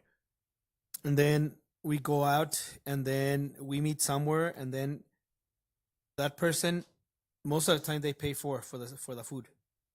Pero to me, it looks like as if the city doesn't have the funding. So to me, it's embarrassing. So sometimes I pay for the food, and it will take months, or I need some information or some more information, and then it will take because of the process. So al último, I end up and I just like, oh yeah, whatever. So with this card, what it does, it simplifies the process. You just pay for the food, you give your receipts to the finance department, and then you prove that you use the money appropriately. So basically, that's what it is. So we avoid all those processes, and you get access to that tool. Basically, that's what it is.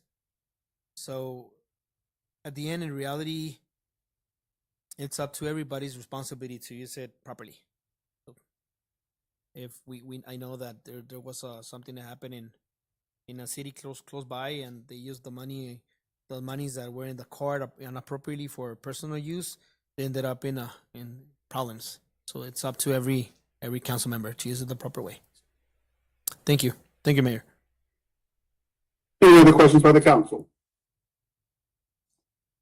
Seeing and hearing none, let me have a roll call vote on the matter, please. Councilor Alberto Jaramillo, Yes. Councilor Maria Burciaga, Yes. Councilor Berta Salmón, Aye. Councilor Armando Mata, Aye. Councilor Mili Sandoval, Aye. Councilor Raúl Telles. Aye. Motion carries, sir. Motion carries unanimously. Item 15 has been approved. Excuse me, item 14 has been approved. Thank you. Item number 15, Parks and Recreation Operations. Good evening, Mr. Mayor, members of the council. Mr. Carranco covered the volunteer portion of the Parks and Rec, which was the intent of item 15, sir. So there was a duplication in items. I would ask that item be removed. Any objection by the council? No. Hearing none, let the record show there is no objection. Item 16, approval of a resolution establishing city events for FY 26-27. Mr. Mayor, City Council, Daniel Carranco, Parks, Recs, and Facilities Director, bringing to you today an updated events resolution. Is there any way, Ms. City Clerk, to focus on the second page?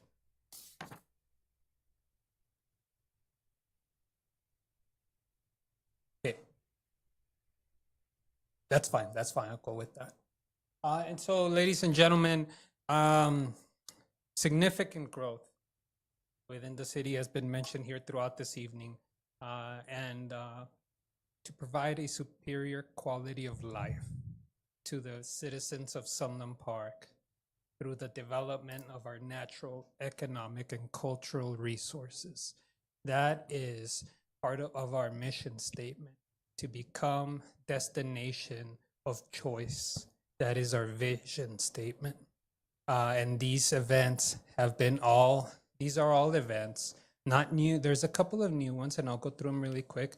But these are all events that have been adopted in the past by City Council because they share qualities. They engage the public. They're family events, and they're unique to Sunland Park. If we look at the Ronald McDonald sponsorship, the Ronald McDonald Walk, the Ronald McDonald House, although in El Paso serves Mexico, serves New Mexico, and serves Texas. City is the main sponsor. It's an event that is heavily participated by city employees, senior centers.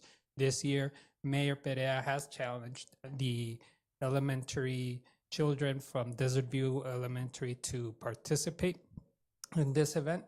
We also have the Sunland Park Soccer Tournament, Copa del Rey. This is a tournament that is unique to the city of Sunland Park. It bears our mountain's name. We also have a Wacha tournament, the only one in the region in the Southwest, Wacha tournament and car show. We have Rayanari. This is the Sunland Park's own art festival, Rayanari. It means Riakapa Rayanari. Welcome to the land of the sun. We also have Flying Half Horse Marathon, which was born in Sunland Park and is coming back. The Christmas lighting event is the highest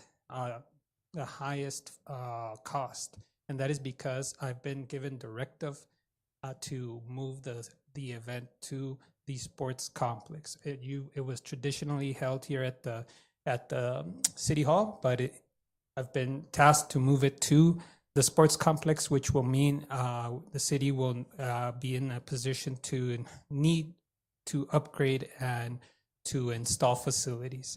The Skate for Kids is a program that works with underserved children in Sunland Park, mentors them in school, mentors them in the family, all done through skateboarding.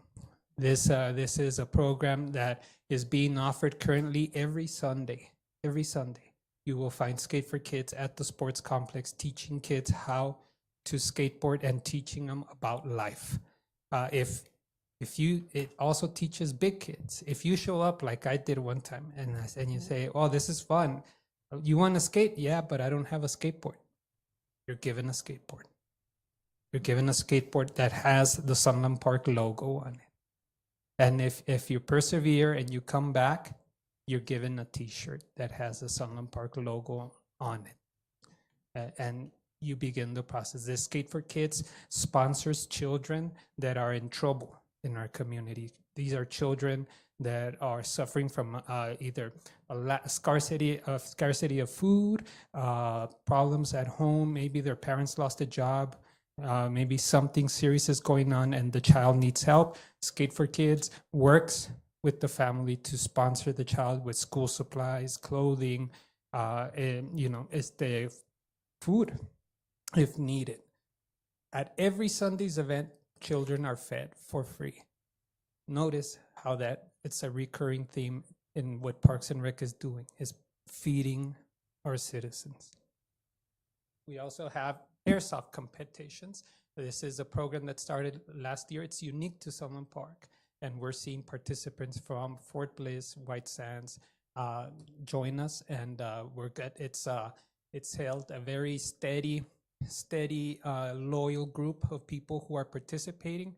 It's a very interesting and high adrenaline sport for those of you who enjoy, guns, but being mentored by ex-military and also active police officers who mentor young people, they mentor folks on mental health issues and proper use of guns. We also have this is a new event, Desert View Elementary Run Walk. I saw Mr. Tellez participated this year. You didn't look too good, but hey, I know you made it through. Yes, sir. Yes, sir. And we also had, we're adding the Via Valencia Fall Festival, just in case they want to become a city-sponsored event. We're also adding the Gateway to New Mexico market. This is Sunland Park's own farmers market, but with the feel for New Mexico. It's an introduction to New Mexico. That's the theme. And it's at Elena Park. It's been active for 3 months, and it's gaining traction little by little. We also have a program for dog and cats, vaccination, spay-neuter programs that is addressing the issue here of spay-neutering dogs. We're focusing on pit bulls, and also we are focusing on cats, catch and release. This is not to replace our own dog catcher and our animal services. It's not that. It's to provide a service currently to assist. And what it does, it subsidizes a small portion so that Sunland Park residents pay less, encourages them to take their cats and dogs in, to get spayed neutered, to get vaccines, and to receive basic health care. We are also offering regional chess competitions. This is new to our city, but we have been able to offer approximately 10 events. We've seen competitors regionally, and we've seen competitors from Sunland Park actually rank in the top 3. And so among them, a child, that's been beating adults. So we're very proud of them. We also have the 4th of July celebration. This is a new event, and you see the budget there. It will be a city event. We are also saying a back to school expo to support children, to support teachers. It'll be a pep rally for teachers. Very quickly, a month ago, the GISD teachers used the multi-gen to celebrate new teachers who completed their first year of teaching in our community. That's awesome that the city can provide a facility for teachers to celebrate in their own city, and to celebrate public teachers, public school teachers, public schools, which are looked so down upon now throughout the nation, unfortunately. We also have the intramural sports and youth program. We'll soon be rolling out. Right now we're doing soccer, we're doing basketball free to the community, especially the children and teens. We will be rolling out volleyball for teens and adults, as well as flag football. One that is not there, and I apologize, but is the 16th of September event. That is an event that I would like the city clerk to note on this resolution addition, if you so wish, of the 16th of September event with a budget to be determined by city council. Additional events that the city may support, will support, although smaller, are the National Night Out at the Sports Complex by our PD department, the Mount Cristo Rey pilgrimage, the food distributions at the sports complex. This resolution also acknowledges overtime rates for PD, which is double time, and for our public works employees, which is $50 an hour. With that, I stand for any questions. Any questions by the council? Mayor, I think just comments for Mr. Carranco. I know you put on a huge spread. I've been a part of many of these events, and it's great to see the communities out participating. Kind of like your translation for the bee. This is how you attract those bees and you get that honey in place. It'd be nice once we see a solidified list that's got all the events on there. And in my defense, sir, I was running with a upper respiratory infection, so I don't recommend anybody take on a 5K with that. It'll take you straight to the ER. But again, thank you. It's a lot of well-planned events. And like anything that I've mentioned in the past is communication. Communication is key, so we can understand what the end state is for each event. And I know you don't reinvent the wheel because you've been doing this for years and years at a time. But having us at times rotate up here, we may come on new like, what's this event about? I've never heard about it. But that summarization on each event, not each event, but as each event comes closer to the event date, just recapping with the council. This is what we're doing. This is our intention. This is, your left and right limits right here. This is everything in a pot right here. Again, all in all, thank you to yourself for putting forth the efforts, to city staff, because you got city staff that is always out present, whether it be set up, tear down. They're the first ones there, the last ones to leave, unfortunately, and they're not enjoying that not being that last party animal leaving. They're out there tearing down the initial setup. So thank you to all of you. Our pleasure. Any other questions?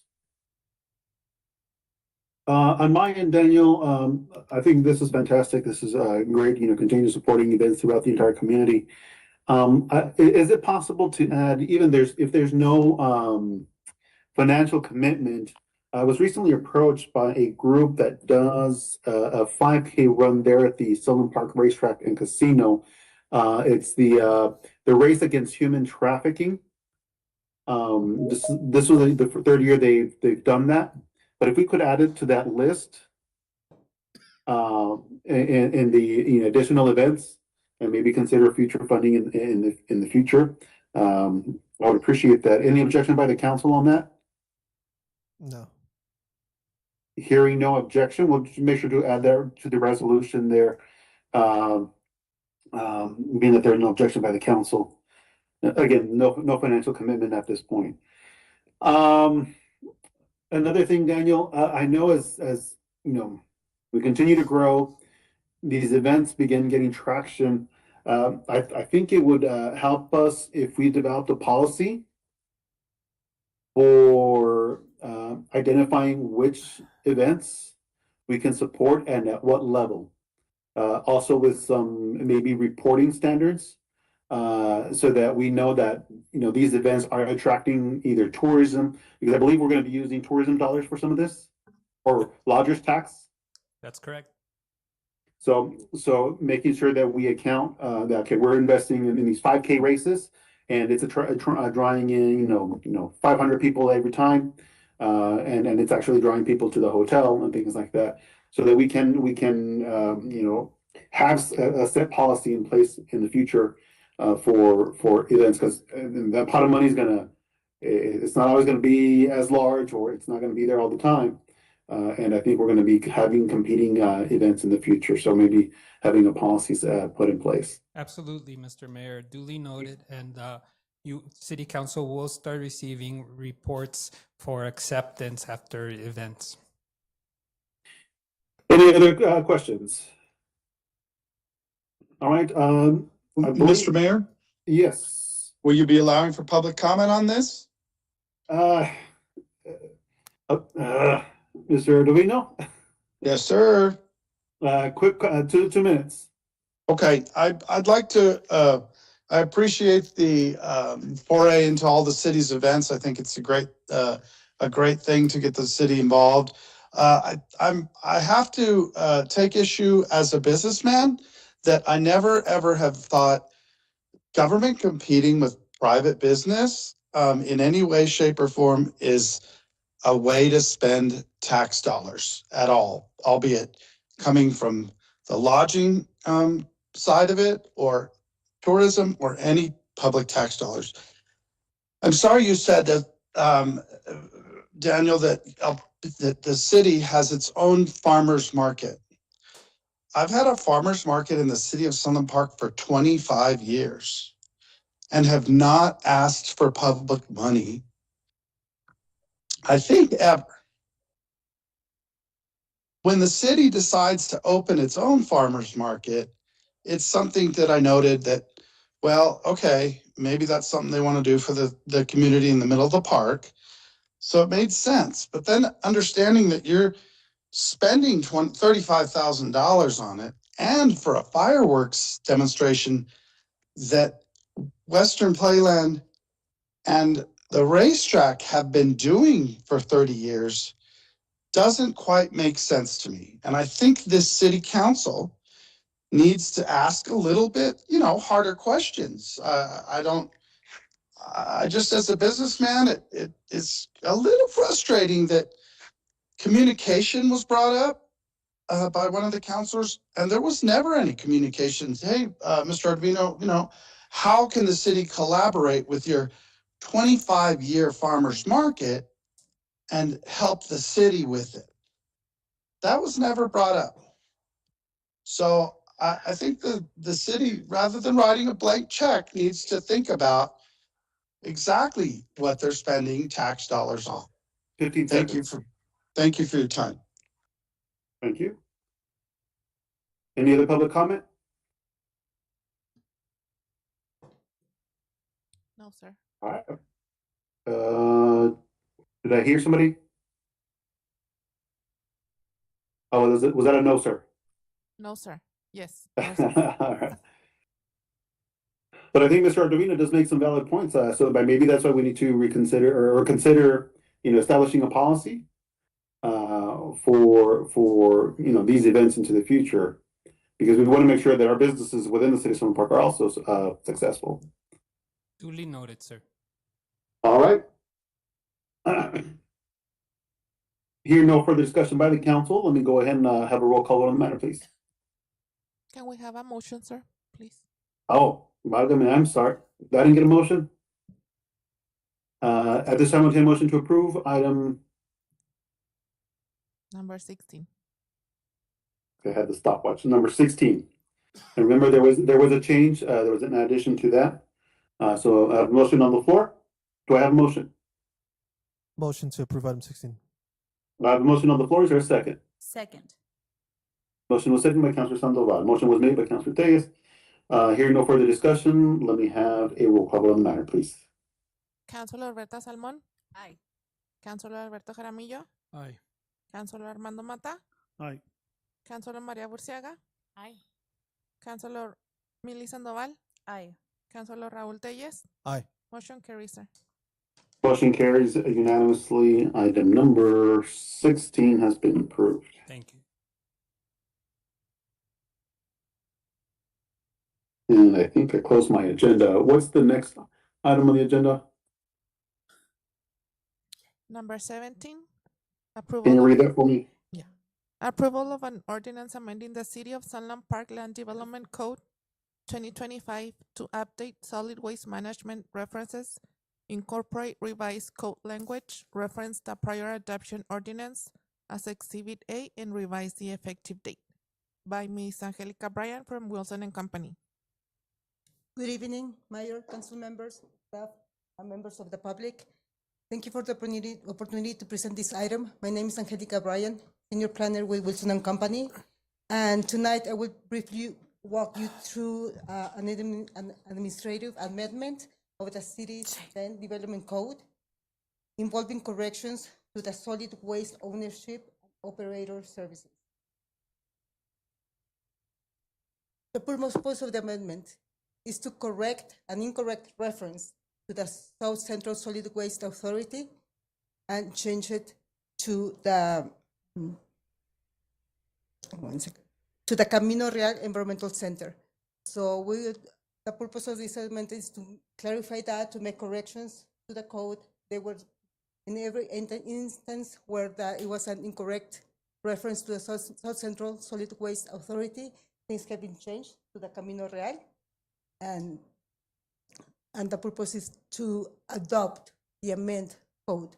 This amendment is administrative in nature, so it will not make any changes to the policy, zoning, land use, standards, or regulatory requirements. It's only to change who is the company in charge of the solid waste.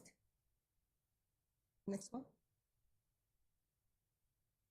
Next slide, please. Thank you. So the incorrect language went back since from the former Title 11, the subdivision regulations. Then we unified Title 10 and 11. We consolidated them into the Land Development Code. But since then, it was incorrect. And once it was adopted, once the Land Development Code, the city determined that was incorrect, so we have to change that. We have to correct that. Next one, right? So what we're doing here is remove the incorrect references to the South Central Solid Waste Authority and change with the correct name, that is Camino Real Environmental Center, Inc., which is a waste connections company, and ensure internal consistency through the code. So as I previously mentioned, we changed all the references to from South Central Solid Waste Authority to Camino Real.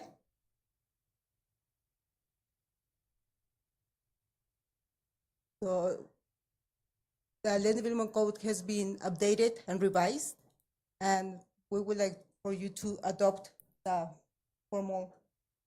these amendments, to the code. So if approved, the ordinance as revised land development code will become effective immediately upon its approval. And as I already mentioned, there's no such changes to policy or regulations or anything. It's just to identify who is the operator of the solid waste for the city of Sunland Park. And that concludes my presentation. I'm happy to answer any questions. All right, at this time, I would entertain a motion to approve item number 17. Motion to approve item 17. I have a motion on the floor by Councilor Tejas to approve item 17. Is there a second? Second. Motion was seconded by Councilor Salmon. Discussion by the council? Just a quick question, Mayor. All parties were made aware of the situation, I imagine? Yes, yes, the Camino Real, I will send an email to them and to let them know that, there was going to be a change. But Yes. what was it done in advance already? Were they notified in advance? No legal ramifications? Yeah, so let me bring some clarification. Mr. Mayor, members of the council, Councilor Theus. This really came to light recently because Waste Connections has an environmental permit in with the state. The state actually caught it on the ownership issue.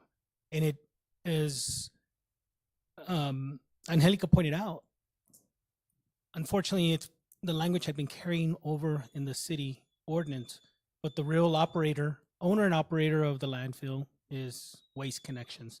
So I had a meeting with the state and several other folks, including Waste Connections, probably a month and a half ago. And so until this is corrected in our ordinance, the environmental permit that's sitting at New Mexico Environment Department is being held up. So we do need to clarify the ordinance. It's a correction, probably should happen a few years ago because it's been incorrect in the ordinance. Thank you. Any other questions? I have a question, Mayor. Councilor Jaramillo? Yes, sir. Thank you. So, if I'm understanding correctly, Mario, given the technicality, they cannot get an approval for the permit for another 20 years. Is that what I'm hearing? Sir, what I was advised is that the current permit application cannot proceed forward until we clarify this ordinance. I can't extend beyond that statement.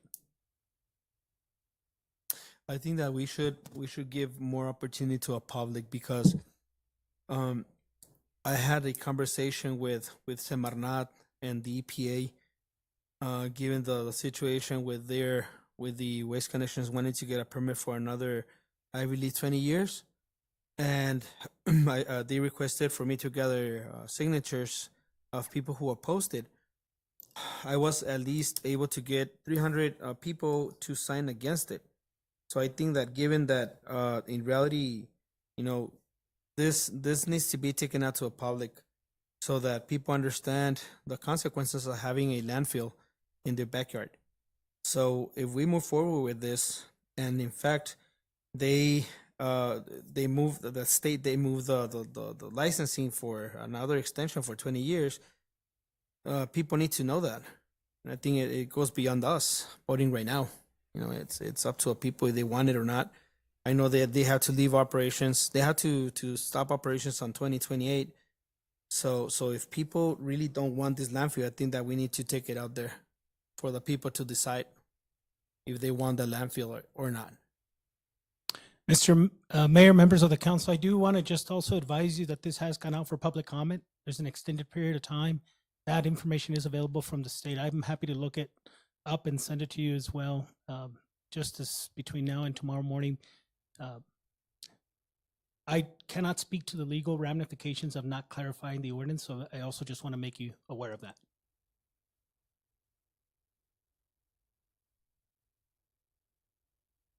So Mario, the clarification for this is more of an issue that we have to fix in our books, or I mean, what's the bearing on that? I mean, they themselves didn't change their name. I mean, that was an issue on our end. Mr. Mayor, this is an issue that's existed in the existing ordinance. And when the zoning and subdivision regulations were consolidated into the municipal land code, the planner took sections of each respective ordinances, Title 10 and Title 11, to be specific, consolidated that to make it more user-friendly. The key areas, the key body of the ordinances, of course, don't change because those have all gone through council review, legal review, have been published. There was an error in the existing ordinance that identifies South Central Solid Waste as the owner of the landfill, which we all know is not true, even by title of property. So, I mean, so that was our mistake. It wasn't their mistake in their Correct. application. So this is not something, I think it's very low leverage in anything at this point. But any other discussion by the council? Just for understanding clarification purposes, just the name change, not anything else, just the name change. All right. Thank you, ma'am. All right. At this time, if anybody from the public wishes to address this council, you have the option to do so.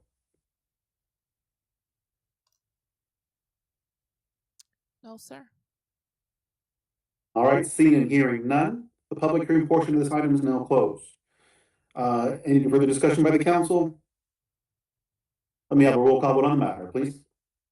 Councilor Alberto Jaramillo, Nay. Councilor María Burciaga, Aye. Councilor Berta Salmón, Nay. Councilor Raúl Telles, Nay. Councilor Armando Mata, Aye. Councilor Milly Sandoval. Aye. We have a tie, sir. All right, I vote in the affirmative, motion carries. Next item on the agenda. We go to public hearing, item number 20. Approval of variance 260027 for mini storage, not respecting the setbacks. Lucia Chacon, located at 1118 Gallium Avenue, Sunland Park, New Mexico. Good evening, Mayor and members of the council. Arisbe Rivas, City Planner. The applicant is requesting approval for a mini storage, not respecting the setbacks, located at 1118 Gallium Avenue in Sunland Park. The application was submitted and accepted on April 1st, 2026. Staff did not hold a DRT meeting, and public notice were posted and mailed out before April 28, 2026. The property is zoned as residential 2. You will see the perspective view, the area view, and the plan that the applicant submitted. If you see, it's 2 feet away from the sidewall. Here's a picture. Other pictures that the applicant submitted. The letter of statement. Public notice were mailed out. Madam Clerk, do we receive anything back? No, ma'am. Staff did not receive anything back. Planning and zoning and staff recommends denial to the storage not respecting the setbacks. But if it gets approved, the applicant shall comply with the conditions stated below, and we stand before you for any questions.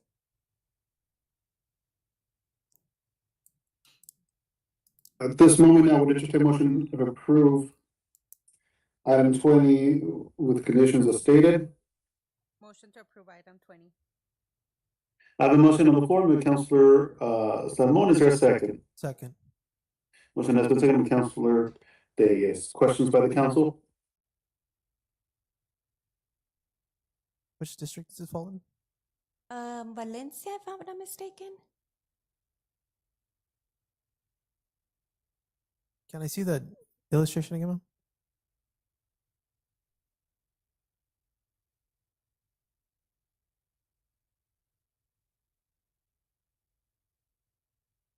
And then the conditions for approval?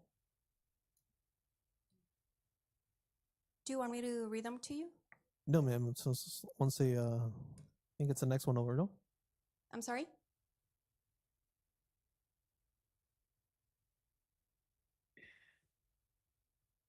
So conditions would be no changes, no modifications to the existing structure? No. Leave in place? Yes. And from a license perspective, electrical, Well, from here, if they get approved, they have to go to CID this one. to get their permit from there. Okay. Any other questions?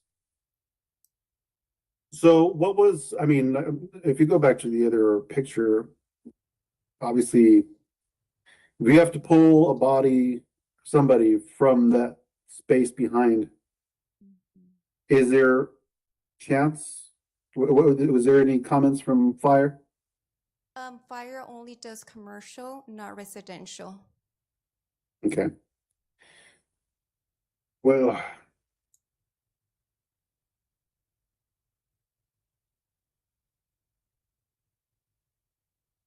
The applicant is requesting if he can speak. sure.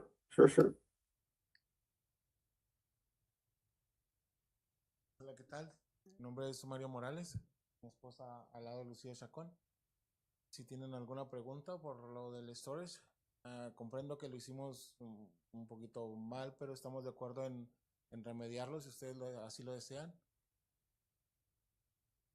Yo se lo hice a mi esposa porque siempre tiene cosas que guardar, ¿verdad? Pero tratamos de hacerlo lo mejor que se pueda. Le quise dar una sorpresa, pero la sorpresa me la llevé yo, porque no lo hice, no sé, conforme a derecho, a las medidas, a lo conforme se tiene que hacer, pero si lo tenemos que solucionar, lo solucionamos.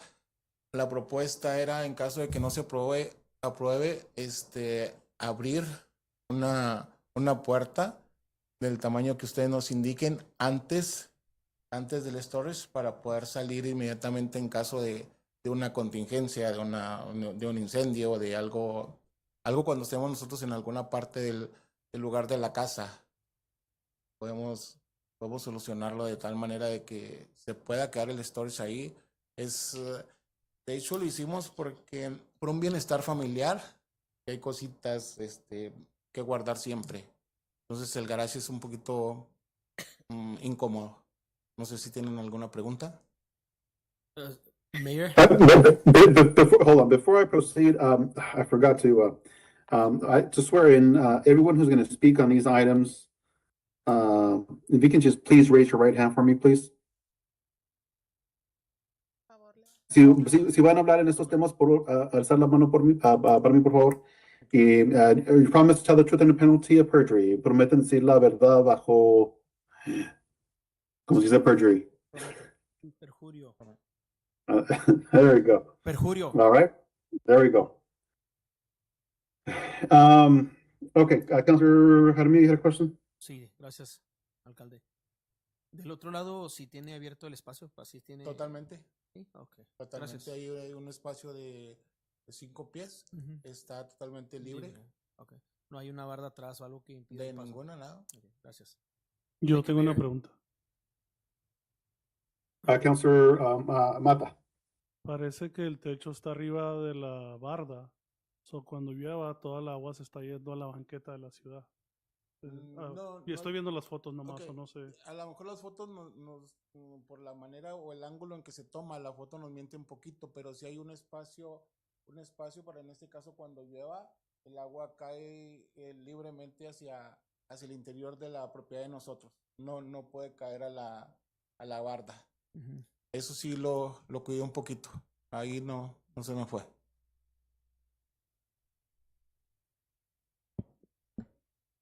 Su casa viene siendo la que está al último de la calle, ¿verdad? Sí, es en la esquina. El storage, ¿para qué lado está? Del lado de la esquina, del lado de la... Da cuenta que esta es la casa, aquí está la calle, el storage está en esta área. Estamos colindando hacia la calle. Mayor? Hold on, Councilor Ortiz, did you have any questions? Thank you. Regarding, well, this one's for Ms. Rivas. The CID process, so he's still gonna have to go present to CID, and CID has the potential of still denying the application. Well, CID is gonna check for the vertical. This one, okay, and then hypothetically it's denied. Where does it go from there? Well, city manager. Mr. Mayor, members of the council, ultimately, we have no jurisdiction over the vertical construction. So if it's denied by the state, we do not have jurisdictional authority to override the state. Their decision will stand. Thank you, ma'am. Yeah, the question before us is mostly an issue with our zoning. Variance. Now, I understand here in the conditions, it's stated that they will not hold the city liable. I'm not sure how much standing that has, because our code is very specific.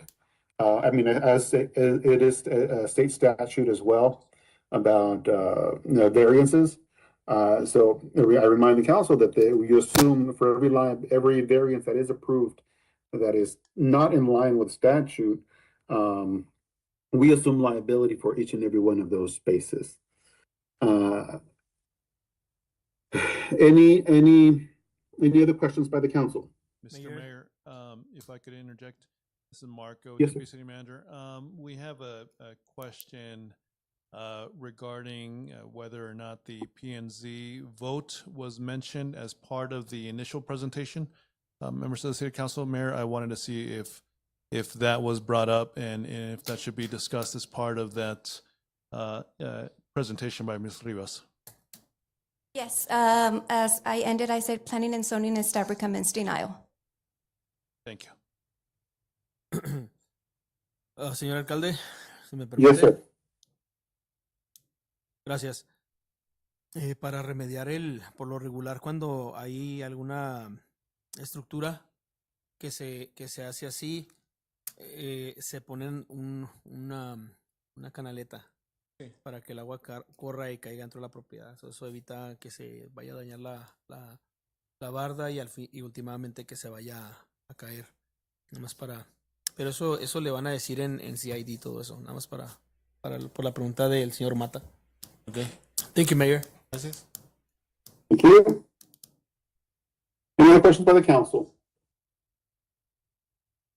All right, being and hearing none, at this time, anybody from the public who wishes to address this council, you have the opportunity to do so with regards to this variance. No, sir. All right, seeing and hearing none, the public hearing portion of this item is now closed. Any further discussion by the council? Seeing and hearing none, let me have a roll call vote on the matter, please. Councilor Alberto Jaramillo, Aye. Councilor Armando Mata, Aye. Councilor Mili Sandoval, Aye. Councilor Raúl Telles, Aye. Councilor María Burciaga, Aye. Councilor Berta Salmón. Aye. Motion carries, sir. Thank you. Motion carries. Item Number 20. number 20 has been approved. Item 21, approval of zone change 260033 for a zone change from RCPUD to C2SU to allow the operation of craft distillery, commercial kitchen, bottling facility, plant nursery, and retail space. Craft distillery, Michael Birkelbach, located at 361 McNutt Drive, Sunland Park, New Mexico. Good evening, City Council. Sandra Montoya, City Planner. The applicant is Again, hold on. Again, anyone speaking on this matter, for that one and 22, you can please raise your right hand for me, please. You promise to tell the truth under penalty of perjury? Yes. I do. All right. Go ahead. Sorry the interruption. Okay. The applicant is requesting approval of a zone change from RCPUD to C2 SU at 361 McNutt. The application was submitted on April 21st, 2026, and the application was accepted and the fee paid on April 22nd. Staff did hold a DRT meeting on May 6th, and public notice was posted and mailed out on or before April 28th. And these are the DRT comments, mostly discoordination with the fire department and with the driveway with NMDOT. Property is Carlene's owned RCPUD. This is the area view. The perspective view. And these are the plans and the applicant's letter of statement.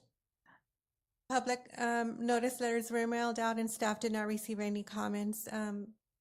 In regards to the request, staff recommends approval with conditions listed below. We stand before you for any questions. At this moment, I would entertain a motion to approve. Motion to approve. Item 21. Are we the on motion 22? 21. Correction. Item to approve. Motion to approve item 21. I have a motion on the floor by Councilor Tejas. Is there a second? Second. Motion was seconded by Councilor Sunland. Discussion by the council? Seeing and hearing none, at this time, anybody from the public who wishes to address the council on this matter, you have the opportunity to do so.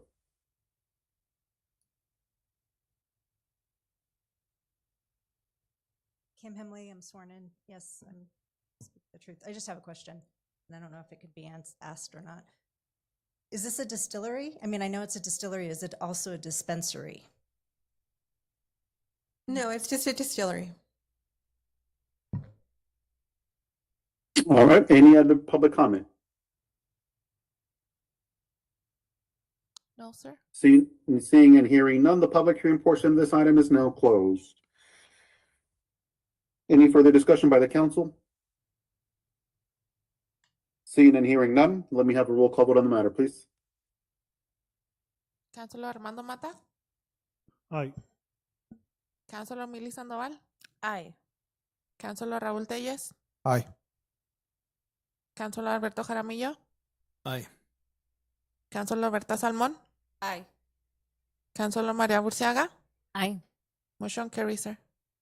Motion carries unanimously. Item number 21 has been approved. Item number 22, approval of zone change 260022 for zone change from RCPUD to C2 located at 1675, 1665, 1655, 1645, 1635, and 1625 McNutt Road, Sunland Park, New Mexico. The city is requesting to rezone the properties from RCPUD to C2. The requested rezoning is intended to align existing zoning with the current and emerging commercial development pattern along McNutt. Staff did not hold a DRT meeting and public notice letters were mailed out on or before April 7th. The property is currently zoned RCPUD. It's the one in blue. This is the aerial view, the perspective view. Public notice letters were mailed out and our department did not receive any notices back.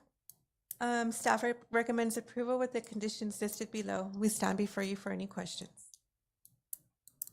At this moment, I would entertain a motion to approve item 22. Motion to approve item 22. I have a motion on the floor by Councilor Tejas to approve item 22. Is there a second? Second. The motion was seconded by Councilor Sunland. Discussion by the council? Seeing and hearing none at this time, anybody from the public who wishes to address the council on this matter, you have the opportunity to do so. No, sir. All right, seeing and hearing none, the public hearing portion of this item is now closed.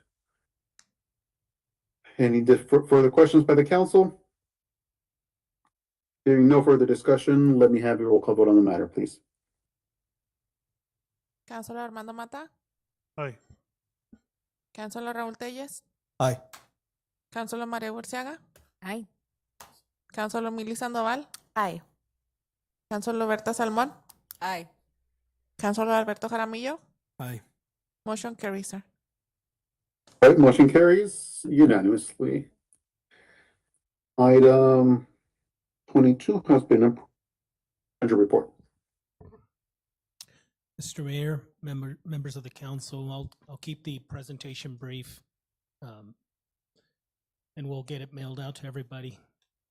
Let's go ahead and go to the fourth slide, please. So I do want to just ask a little bit of feedback this evening. The South Border Connector Road, right now, as of the latest conversation with the governor's office, they're really pushing to let the project out before the end of the calendar year. If that doesn't happen, then it'll ultimately open up for bidding in early spring. It's about a 2-year construction. This slide to the left shows you the green line. That is a South Connector Road that extends from Pete Dominici, where you see on the lower right-hand corner that green circle, that's a roundabout. And so that's important to keep that in your mind as we go to the next slide. That little roundabout extends the Sunland Park extension, which is going to tie onto McNutt. You can see the roundabout there on the right-hand side. You can see Posey's on the left. And then you can see that one of the legs of the roundabout ties into an upper road.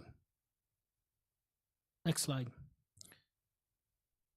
An important coordination item during this design process, recognizing that this is one of several gateways from Mexico and potentially Texas. We wanted to make sure that the entrance into the city of Sunland Park was something that would really create that tourist environment, that visitor environment. And so this is plan on the landscaping and irrigation that's being coordinated with the New Mexico Department of Transportation where the roundabout is. Next. And this is a rendering of what the landscape architect had put together. I'm going to pause there and see, as you look at that, is there anybody that strongly just doesn't like it? We'd like to go along this design concept as we move from 60 to 90%. If you strongly feel like, man, we just don't like that concept, then what we'll do is we'll take a step back and we'll develop some more concepts before we proceed forward. I'm going to just pause there for a few seconds, see if anybody at the moment has any favorable or non-favorable feedback on the concept that's been put together. I think I'd like to see some more regional concept for this southern portion of New Mexico. Something a little different. I mean, anybody can put letters on ironwork and call it a day. I mean, not chastising the design, but I think there's a little bit more, especially when we're trying to establish that branding, a rebrand across the city. There's something that pops your attention grabber once you hit that location. Thank you, Councilor Theus. So given that, I would maybe suggest to all of you, if you can, so when I hear the word regional concept, right, I would say, how do we define that? Because it can become a little subjective. So what I'd like to propose is maybe you guys kind of think about it, maybe put some thoughts on paper for me. I may just take a step back and take it out to public because this is such an important gateway that we don't want to rush it. We have time, by the way, we have time. So, but it was important enough to bring today to you. We had something that we could look at. Any other comments? I just in mind, I think it would be maybe consider some sort of monument in there. And the idea for me is to, being that it is a gateway, something that people will gravitate to take a picture of, because that in itself would become free publicity for the city. I mean, you look at when you look at Washington D.C., you see the White House, you see the Capitol, you see the Washington Monument. You automatically get drawn to that.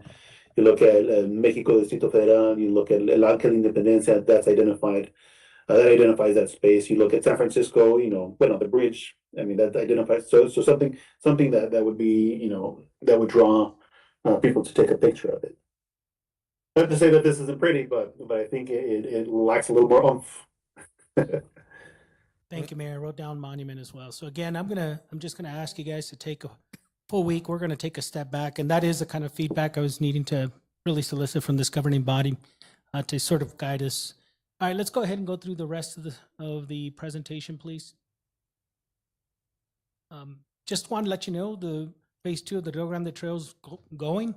Many of you may not be aware, and that's because the gate is closed over at Sunland Park Drive, and so that's progressing. That's scheduled to be completed before the end of this year, November 9, 2026. Currently, there's construction, clearing, and grubbing that's occurring. They're removing some of the old concrete and removing some of the debris in the area. That's about a $1.2 million project Next slide. Next. Some of you have had a chance to go out there. Some of you may not have been able to go out there for the Carlos Aguirre flood control. Just to give you a sense of scale, the photo on the lower end there with the 2 barrels, it's a 2-barrel system that ultimately all falls into Rio Grande. Those are 4x8 plywood sheets, okay? So that gives you a sense of how large this storm drain is. Next slide. Next. Happy to let the governing body know and the public know that recently, as of last week, there was a Colonias Infrastructure board meeting, and 3 of the projects that the city had submitted were recommended for award. This moves on to the next step for readiness to proceed. Futurity was one of those projects. It extends from Sunland Park Drive down to San Gabriel. Next. We've had a number of complaints. You can see the photo on the left. That asphalt right there, it's what we call alligator cracking. That's really indicative of just poor soil foundations. Some of you may be aware, you've seen some of the public announcements. There was a manhole that recently collapsed for Crua near Trifecta. We just have a lot of issues with groundwater and poor soils. So we're going to come up with a really sort of a unique design where you see the tree line in that area. We're actually looking at designing a passive drainage system because of the shallow groundwater that's occurring through there. So we expect this project to start construction sometime before summer of 2027. Next. South Lift Station also was funded, 4.29 million. I do want to point out that because of some funding that CRUA had available and has an expiration tied to it for this year, we have been working to get that phase of this awarded already, which we did. We got it all up into the state. And so you're going to see a portion of the access road that's shown in this set of drawings start construction here now. And then the rest of this will come next year for the lift station rehab. This is important because this lift station has had a couple of issues. One is surface water flow getting into the lift station, and the other has to do with overflow, which is now a contamination issue with the ground and the Rio Grande as well. Next. And then lastly, our utility continues to make much needed investments. In this case, there's about 14 manholes across the city that have been identified that need to be rehabilitated so that we do not have the kind of collapses that we had last week that are spilling over into this week. So with that, if there are any questions, I'm happy to answer them, but we'll send out the PowerPoint presentation to everybody. Thank you, Mr. Mayor. Thank you, Council. Any questions by the council? No, sir. All right. Seeing and hearing none. I think we just have mayor's report. Just my apologies, I couldn't be there. I'm currently trying to recruit a grocery store to the city of Sunland Park. And I'm here engaging with a lot of retailers to bring more businesses to the community. But I should be back later this week. I do want to remind everyone that we're doing the State of the City address next week on the 27th. We hope you can join us for that. And please make sure to respond to Carla. Carla's going to be reaching out to all of you to establish a date for that strategic planning session. As we've all kind of committed to making sure that we continue working forward and putting issues from the past in the past and moving forward. With that being said, I do have at 9:36 p.m. If there's no objection, this meeting is now adjourned. Thank you all. Thank you, everyone.